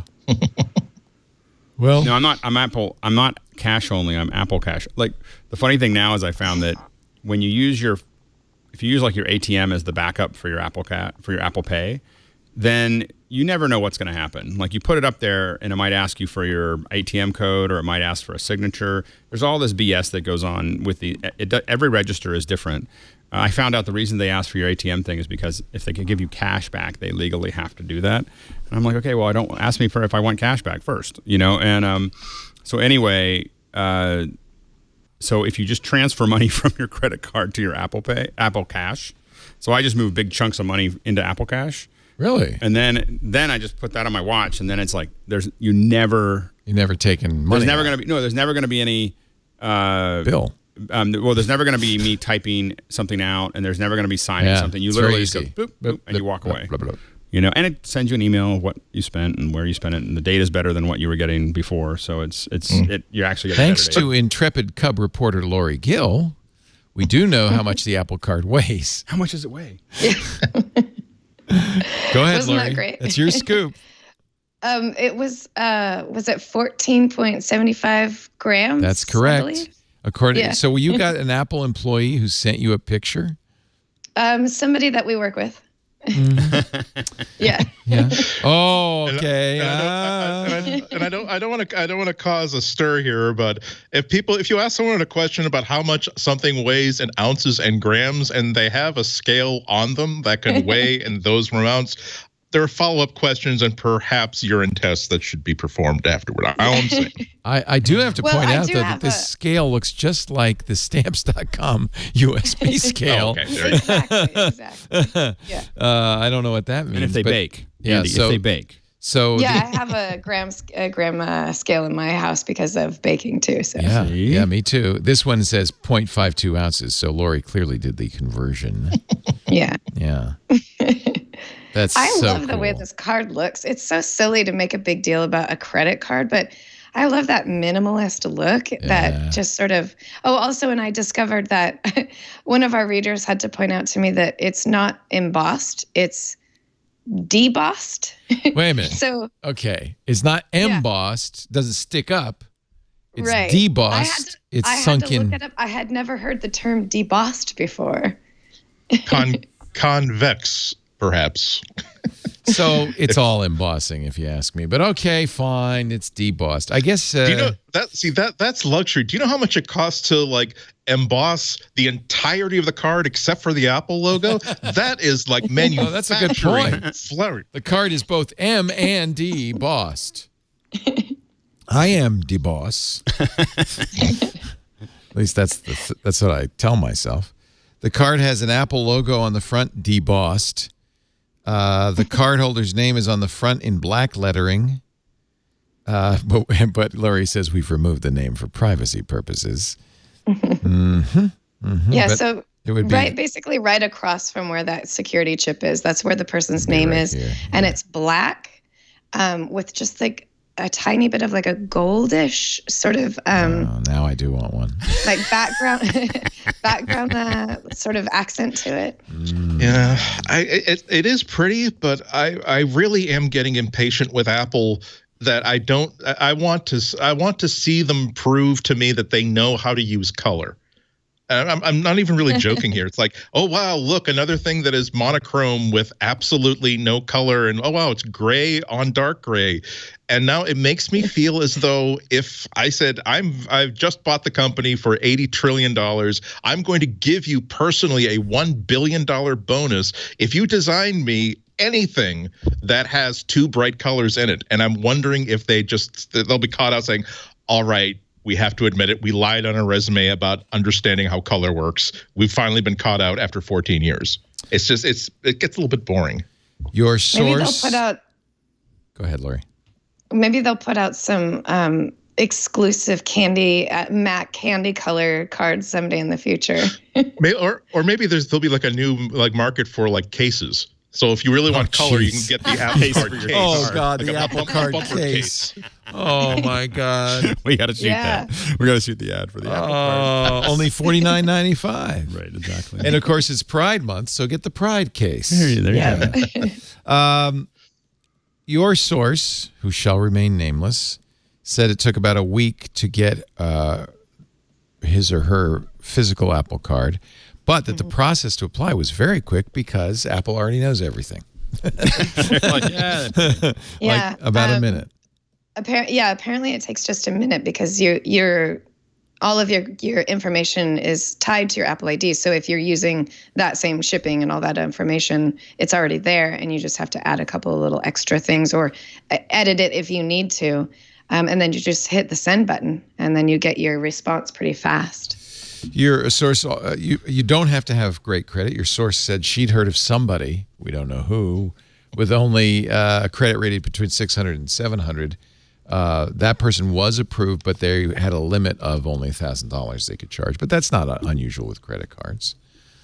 Exactly. But what I think is great about this, if you have no credit or if you have bad credit and you're trying to rebuild, which Apple is trying to position itself as, we want to help you do better with credit. Yeah. So if you start off by giving people with bad credit or no credit the opportunity to start over, that's how you do it. You accept those people who have poor credit scores or no credit scores, and you start them small and you help them build tools to be a good credit user in the future. So I love this idea. It's not exclusive. It's not only for people with a 750 credit score. It's for people who have low credit scores and they're trying to do better. And with the app that comes with it that helps you track your budget and things like this could actually help people get, do better with their money. And I think that the nature of the way people pay bills too, it could be a lot easier with the whole Apple Pay. Like when I want to add money to my Apple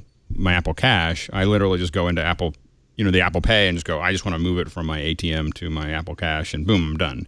And this is one of those things where, if you have to make a payment, it's going to be, I can imagine a notification popping up and then you being able to just take it out of some other account and pay it, and just like, and make sure that it's sorted. And so definitely, for me, fortunately, for a long time, my wife has handled all those things because I'm notorious. It had nothing to do with me having the money or not. No. It was literally just remembering to mail it or to look at it or to even open it or to go to the mailbox. All these things are very complicated for me. You're busy. This is a low priority.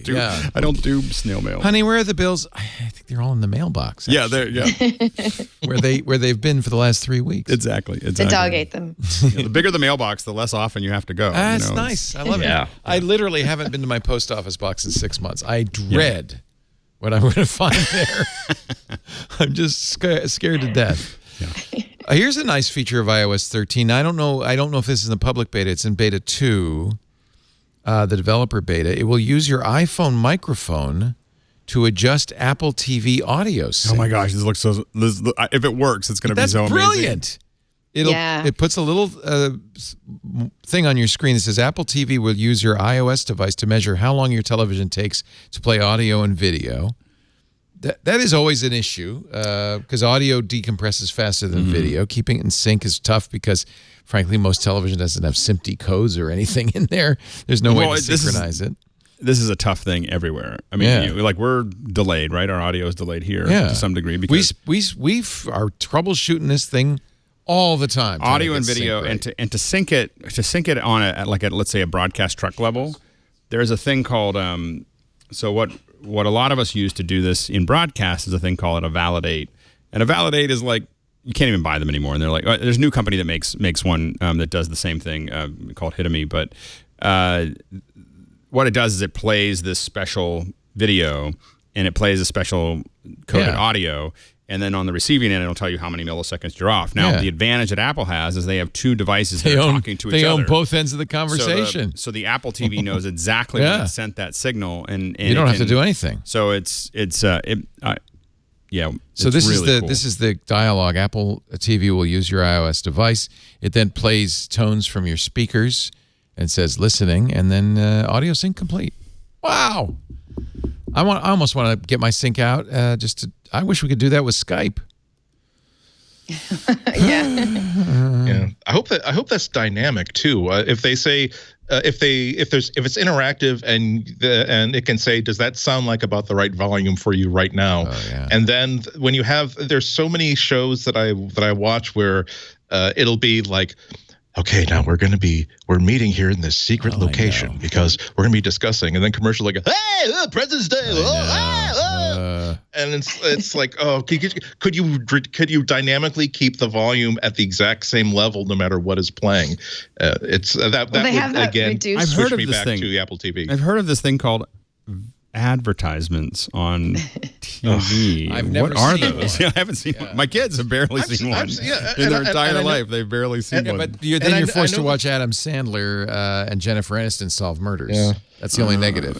It's weird. I know that the theory amongst advertisers is that if it's louder, you pay more attention to it. But it's gotten to it long ago. It got to the point where as soon as commercials come on, I mute it. I don't even. I'm not even going to let it play in the background just in case it's like. The theory is that when the commercials come on, they're expecting you to walk into another room, like the kitchen or the bathroom or whatever. And they're like, hey, we want to make sure you can still hear us as you walk into the other room. Hey, you in there making a sandwich. But that is the working theory. How about some adult diapers? And folks who are monotaskers who can actually sit there and watch the video the whole time, then are annoyed. But there's not that many. And belatedly, I note the irony, and I apologize to any podcast listeners who had the volume set correctly for my normal voice. And I said, muttering. Andy did it all by himself. Dark promises of revenge. We fix that with what we call compression. Yeah. We don't compress as much as we used to. I wish we did. We used to compress the hell out of these shows. I know.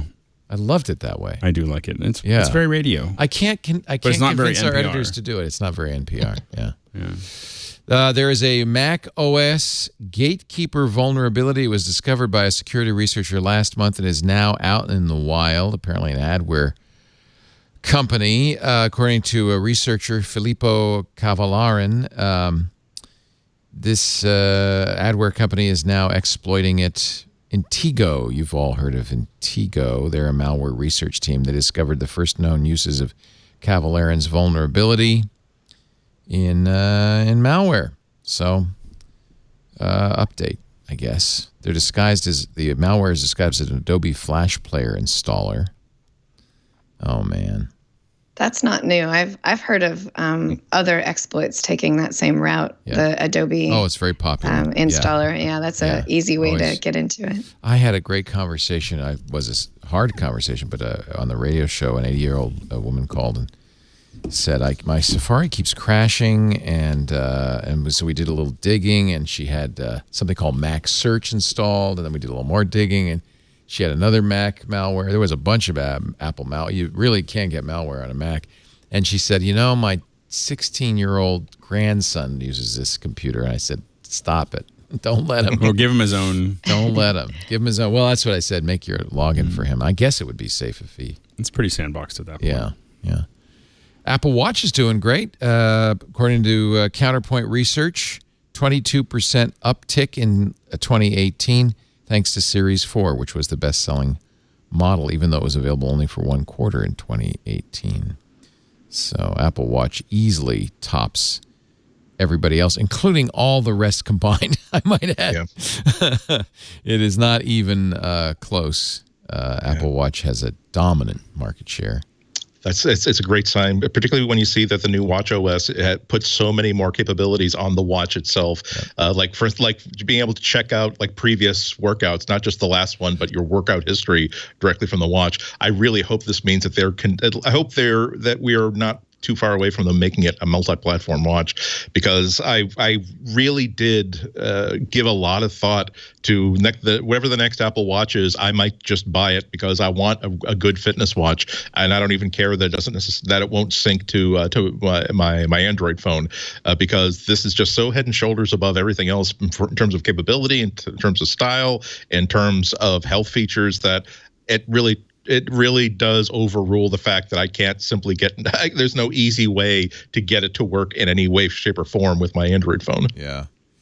And it's one of those things that I have found that kind of snuck up on me, where I realized like how much I use my watch now. When on a daily basis, of everything from the timer to the activities to I get last night for whatever reason I was watching TV, and I didn't think it was particularly exciting, but I noticed that my heart rate was a little high. I was like, I felt a little stressed, and I looked down, and my heart rate was a little high, and I was like, well, I wonder how it averages for the day. And I just stretched it out, and I could see all of the, like, isn't that cool? Like, you didn't even think it's been watching. It took me a second to back up and just realize that I can look at my overall average and how it's all working. It's amazing. And when I get into if I get into a pool, I just love the fact that it goes, "Hey, I see you're in a pool. Would you like to do some laps?" Like you get this little notification. You're like, "Why, certainly. I will kill myself trying to do 500 yards." And I'm with you, Andy, but I see no reason for Apple to make an Android compatible version, because anymore they're making Android compatible iMessages. It's a great lock into Apple hardware. I think that the problem is, as someone who used to do cross-platform, it's just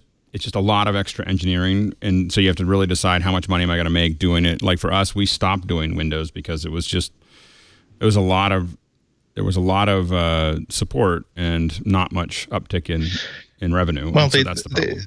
They did it with Apple Music. They did it with the iPhone, although that might be an old-fashioned sort of example. And it would kind of underscore the sincerity of their belief that they can help people's lives with this health device. It would kind of be a bummer if they were saying that we want to make Apple users live longer so they can continue to buy Apple products. I do think that this would be a very, very big thing for Apple to do. I think it's an important thing for Apple to do. Well, let's just keep telling them that. I still want my watch face.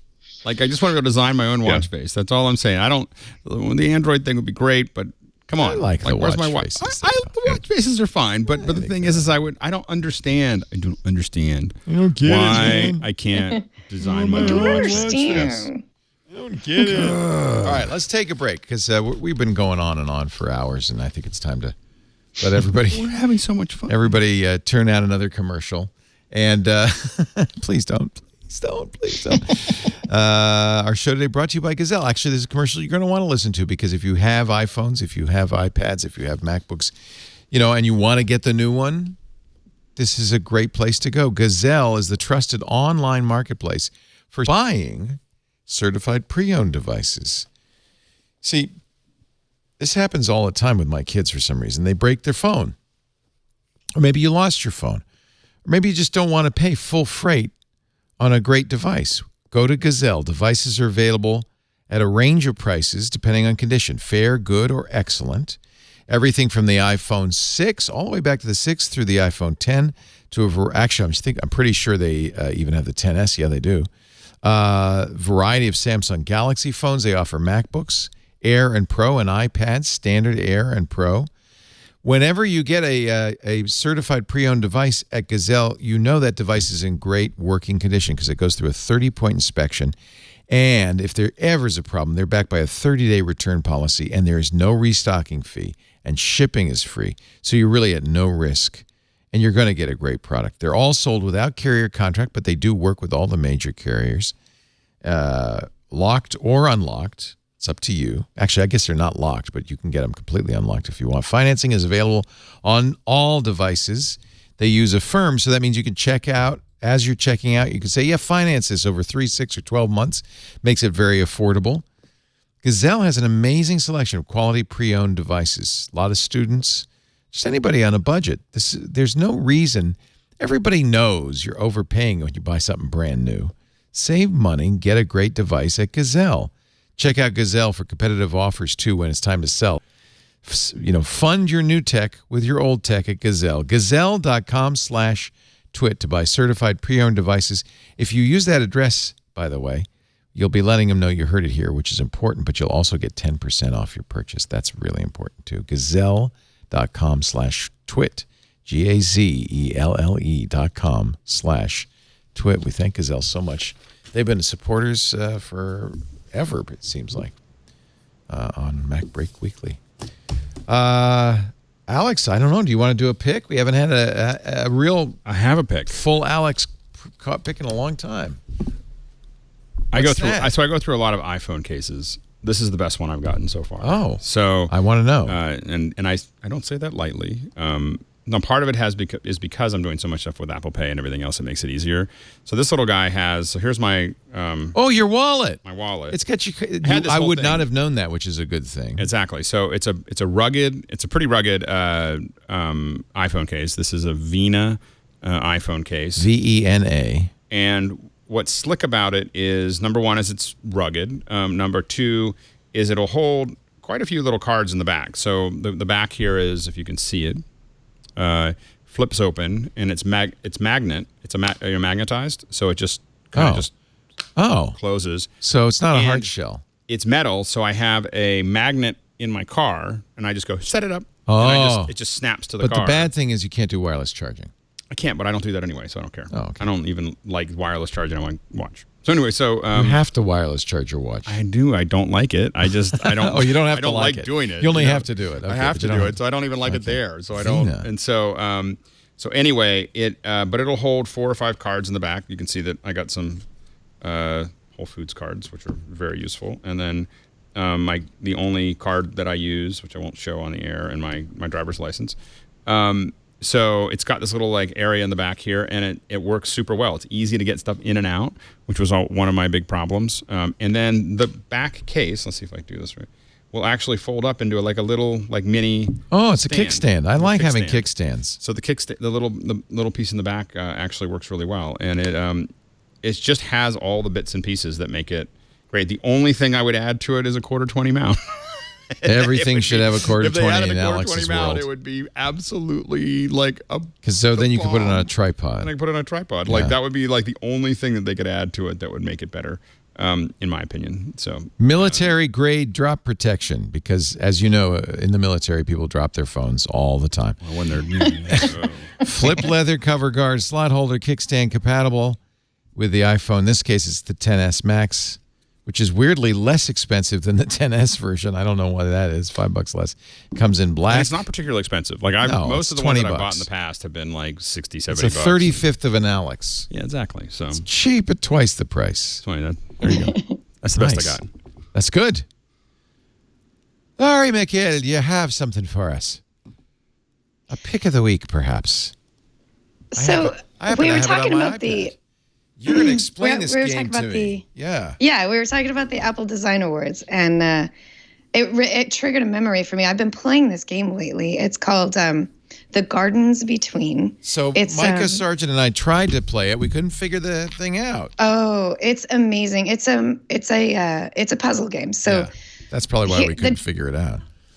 So you play the game by going either forward or backward in time. Right.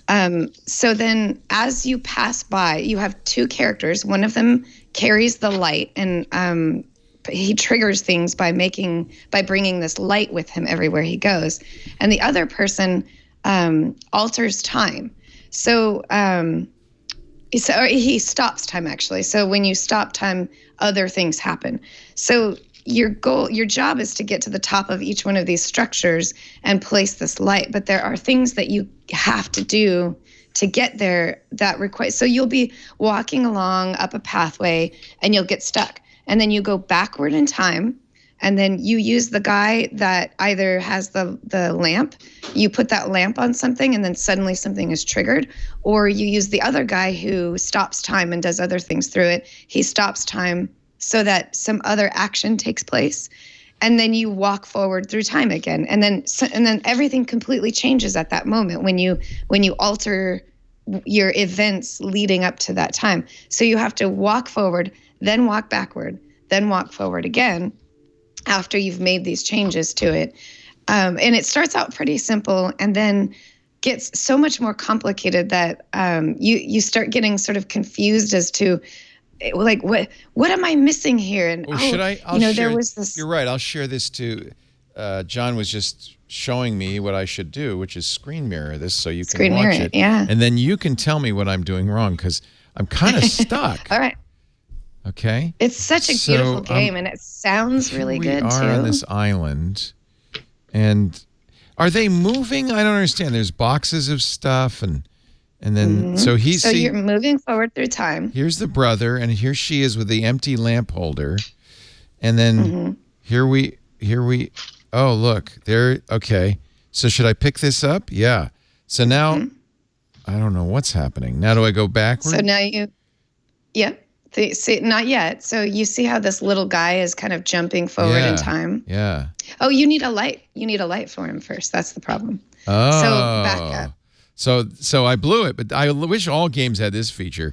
Where but then you watch. could go backwards. There's the See light. What just happened? Yeah. Oh, now there's a light. Now it grabbed them. Oh. And then now you go forward in time, and that thing now has the light that it didn't have. I put the light holder in there, but and then I had to go back to get now you grabbed it. Now I have to grab it. You Okay. grab the thing. There we go. Now I got the light, and then I put the light in here, and then what does the brother do? What does he do?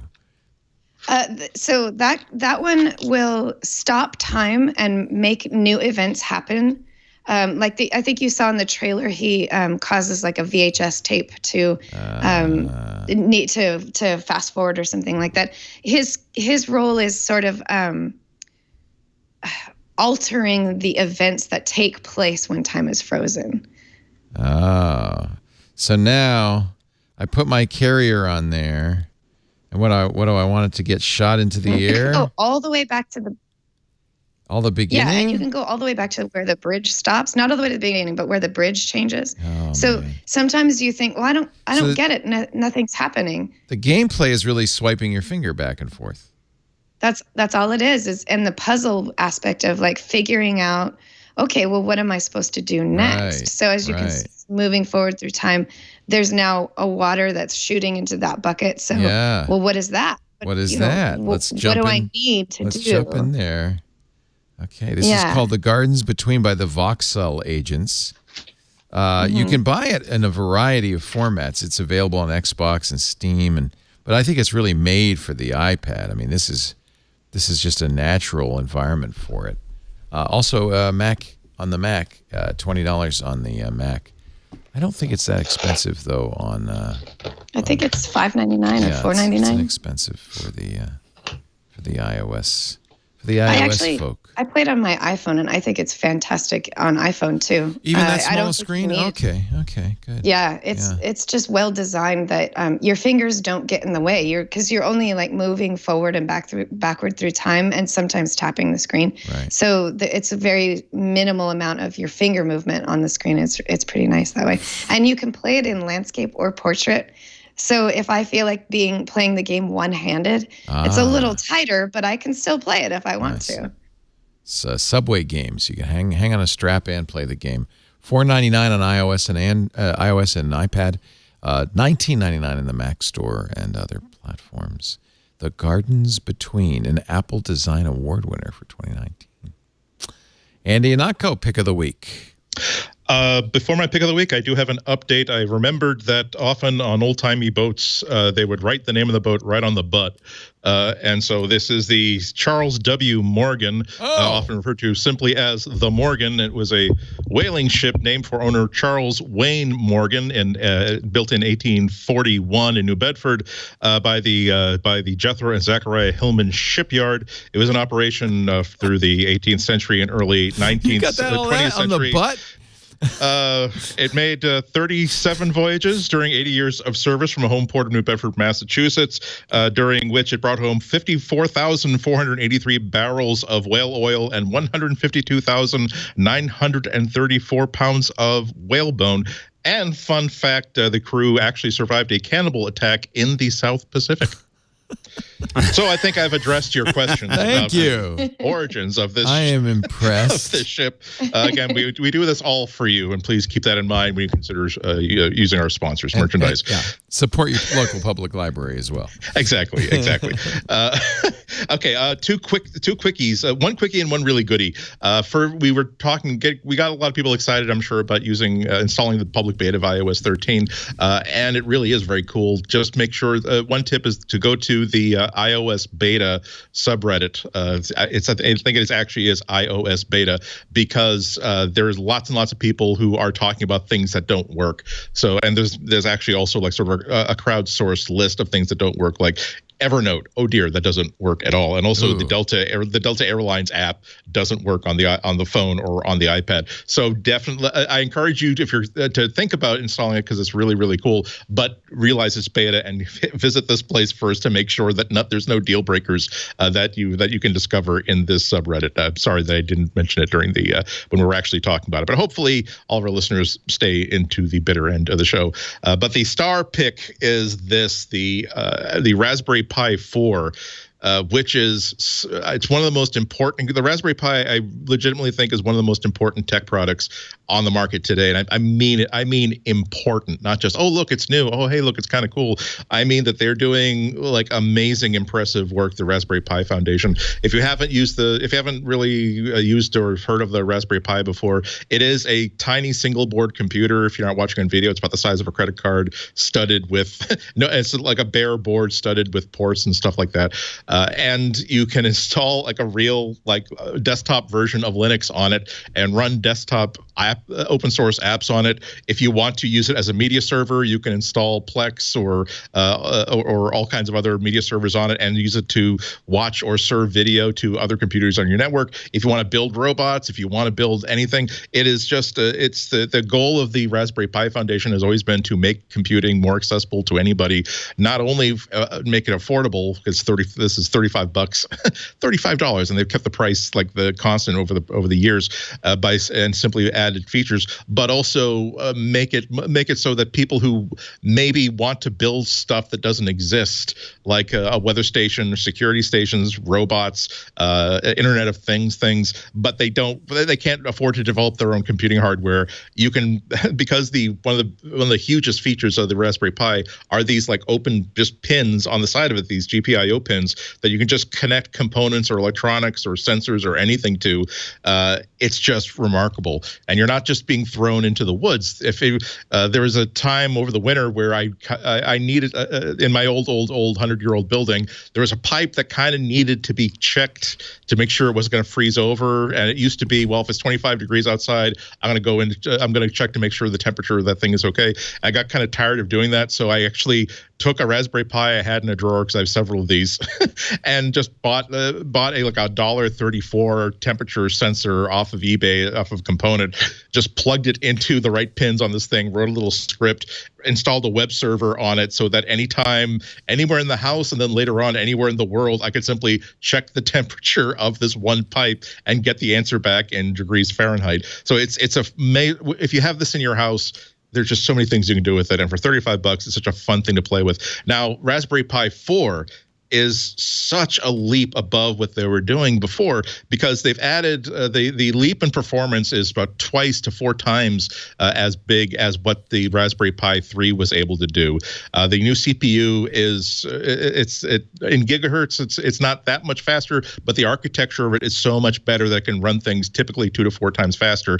And because now they have this much faster CPU with much faster channels, that means that they could now finally put USB 3 in this. So there are 2 standard USB 3 ports next to 2 USB 2 ports. The Ethernet port that's always been there can now support full gigabit Ethernet. It just wasn't. They just didn't have, because the old Ethernet port was connected technically to the CPU via USB 2.0 channels. It was pretty slow. Now it's full USB 3.0. has now two, not just one. It used to have one HDMI port. Now it has two, and it can support two 4K monitors at the same time.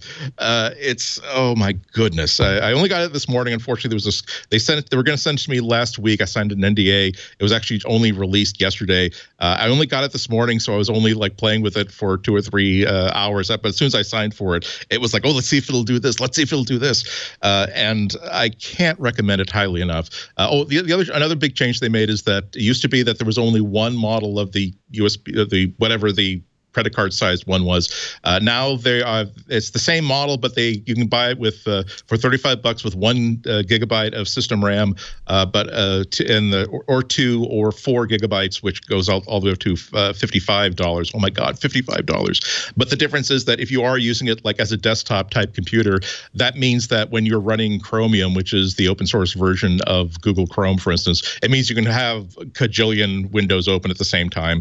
It means it just responds a lot better. Again, I can't recommend this highly enough. Just to buy it and then start messing around with it, because the Raspberry Pi platform has been around for so long. 1 million people have come up with each 10 really cool, interesting ideas and projects to do with it, and you'll get it. It will be in a drawer. So, oh, that's right. That's the thing that the exuberance of that idiot Andy Ihnatko like convinced me to just go buy one. Now I had no idea what to do with it. But then a month later, you're like, ooh, that's right. Wouldn't it be? We're going on vacation for 2 weeks with the kids, and the internet is really crappy. What if I were to like put this in a $5 Raspberry Pi box to make it nice and pretty, and then just simply load up a 512 gigabyte flash drive with movies and music and stuff, and so we could still just watch all the movies we want just by plugging this into the hotel TV room through the HDMI port. And then you're like, oh, okay. I'm still not convinced that Andy Ihnatko is not a total idiot, but there are some areas in which his advice is actually kind of useful. When do you make the decision about whether you're going to use Arduino or Raspberry Pi? The difference is that if you want to turn something on and it immediately does something, you want an Arduino or some other kind of embedded component like an ESP chip.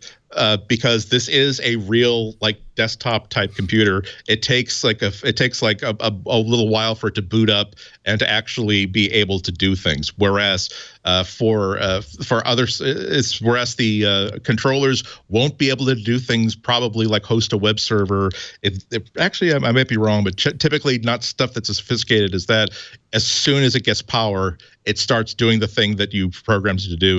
And a lot of these controls are really cool. I'm using I'm considering as a pick of the week something that I picked up from Adafruit a few weeks ago, but I don't want to use it until I've actually built something cool to demonstrate with it. But the thing is, you write a Python script, and it has a USB 3 port, and you just simply like mount it on your Mac desktop or whatever desktop it appears as a storage device, and you simply copy a Python file to it and then disconnect it without having to compile anything. And it just simply turns on, and then a half second later starts running this Python script you wrote. So it's you can do all kinds of really interesting bad craziness with stuff like that. But that's the difference between Arduino / embedded controllers and what's called a single board computer like this. Yeah, the Pi really is a full computer. Yeah. Like I would say in about 20 years you'll be able to get a MacPro for $35. It just won't look as good. Or at least you can buy today's MacPro for $35. Yeah.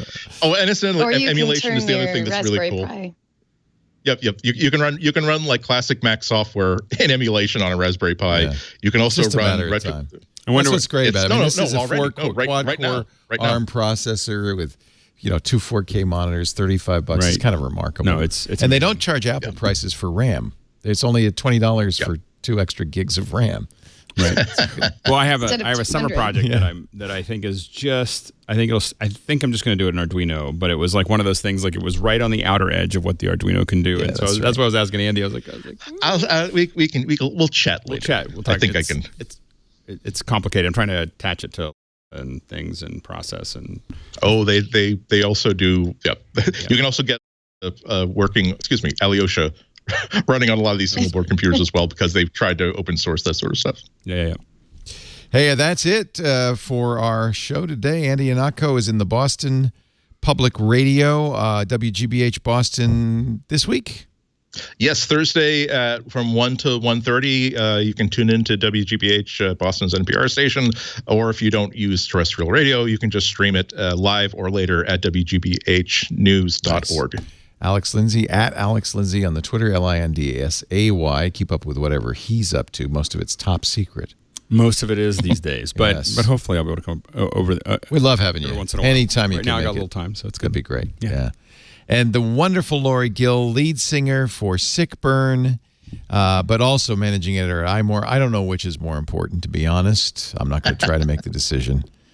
Always a pleasure to have you, Lory. And thank your friend Thank you. for letting her use her place. I will. Her nephew or her son just came home while we were podcasting, and I had to mute and say, "Hey, can you go in your room for a little bit?" I'm sorry. Aw. He was very Mom, nice about why it. is there a punk rocker in our kitchen? Mom. We do MacBreak Weekly every Tuesday. Usually we try to make it about 11 a.m. Pacific. Sometimes we're a little late, depending on how long iPad today goes for, iOS today. 11 o'clock Pacific would be 2 p.m. Eastern time. It would be a 1700 UTC. Or is it 60? I don't know. My math is so difficult. 7 hours later, it would be 1600 UTC. Sometime in the evening. Yeah. Here's the deal. You can go to twit.tv/live and watch or listen live to anything we do, or ask Alyosha or Guillermo or Shlomo. You can almost always just say, hey, play Twit Live, and you'll get the live stream, or play MacBreak Weekly, and you'll get the most recent episode. It's a magical thing. We also have on-demand versions of audio and video at our website, twit.tv/mbw, or subscribe. That way you'll get it automatically the minute it's available. Find a podcaster. Put us down for every week for MacBreak Weekly. Now time to get back to work, because as Alex Lindsay is wont to say, break time is over. Bye-bye.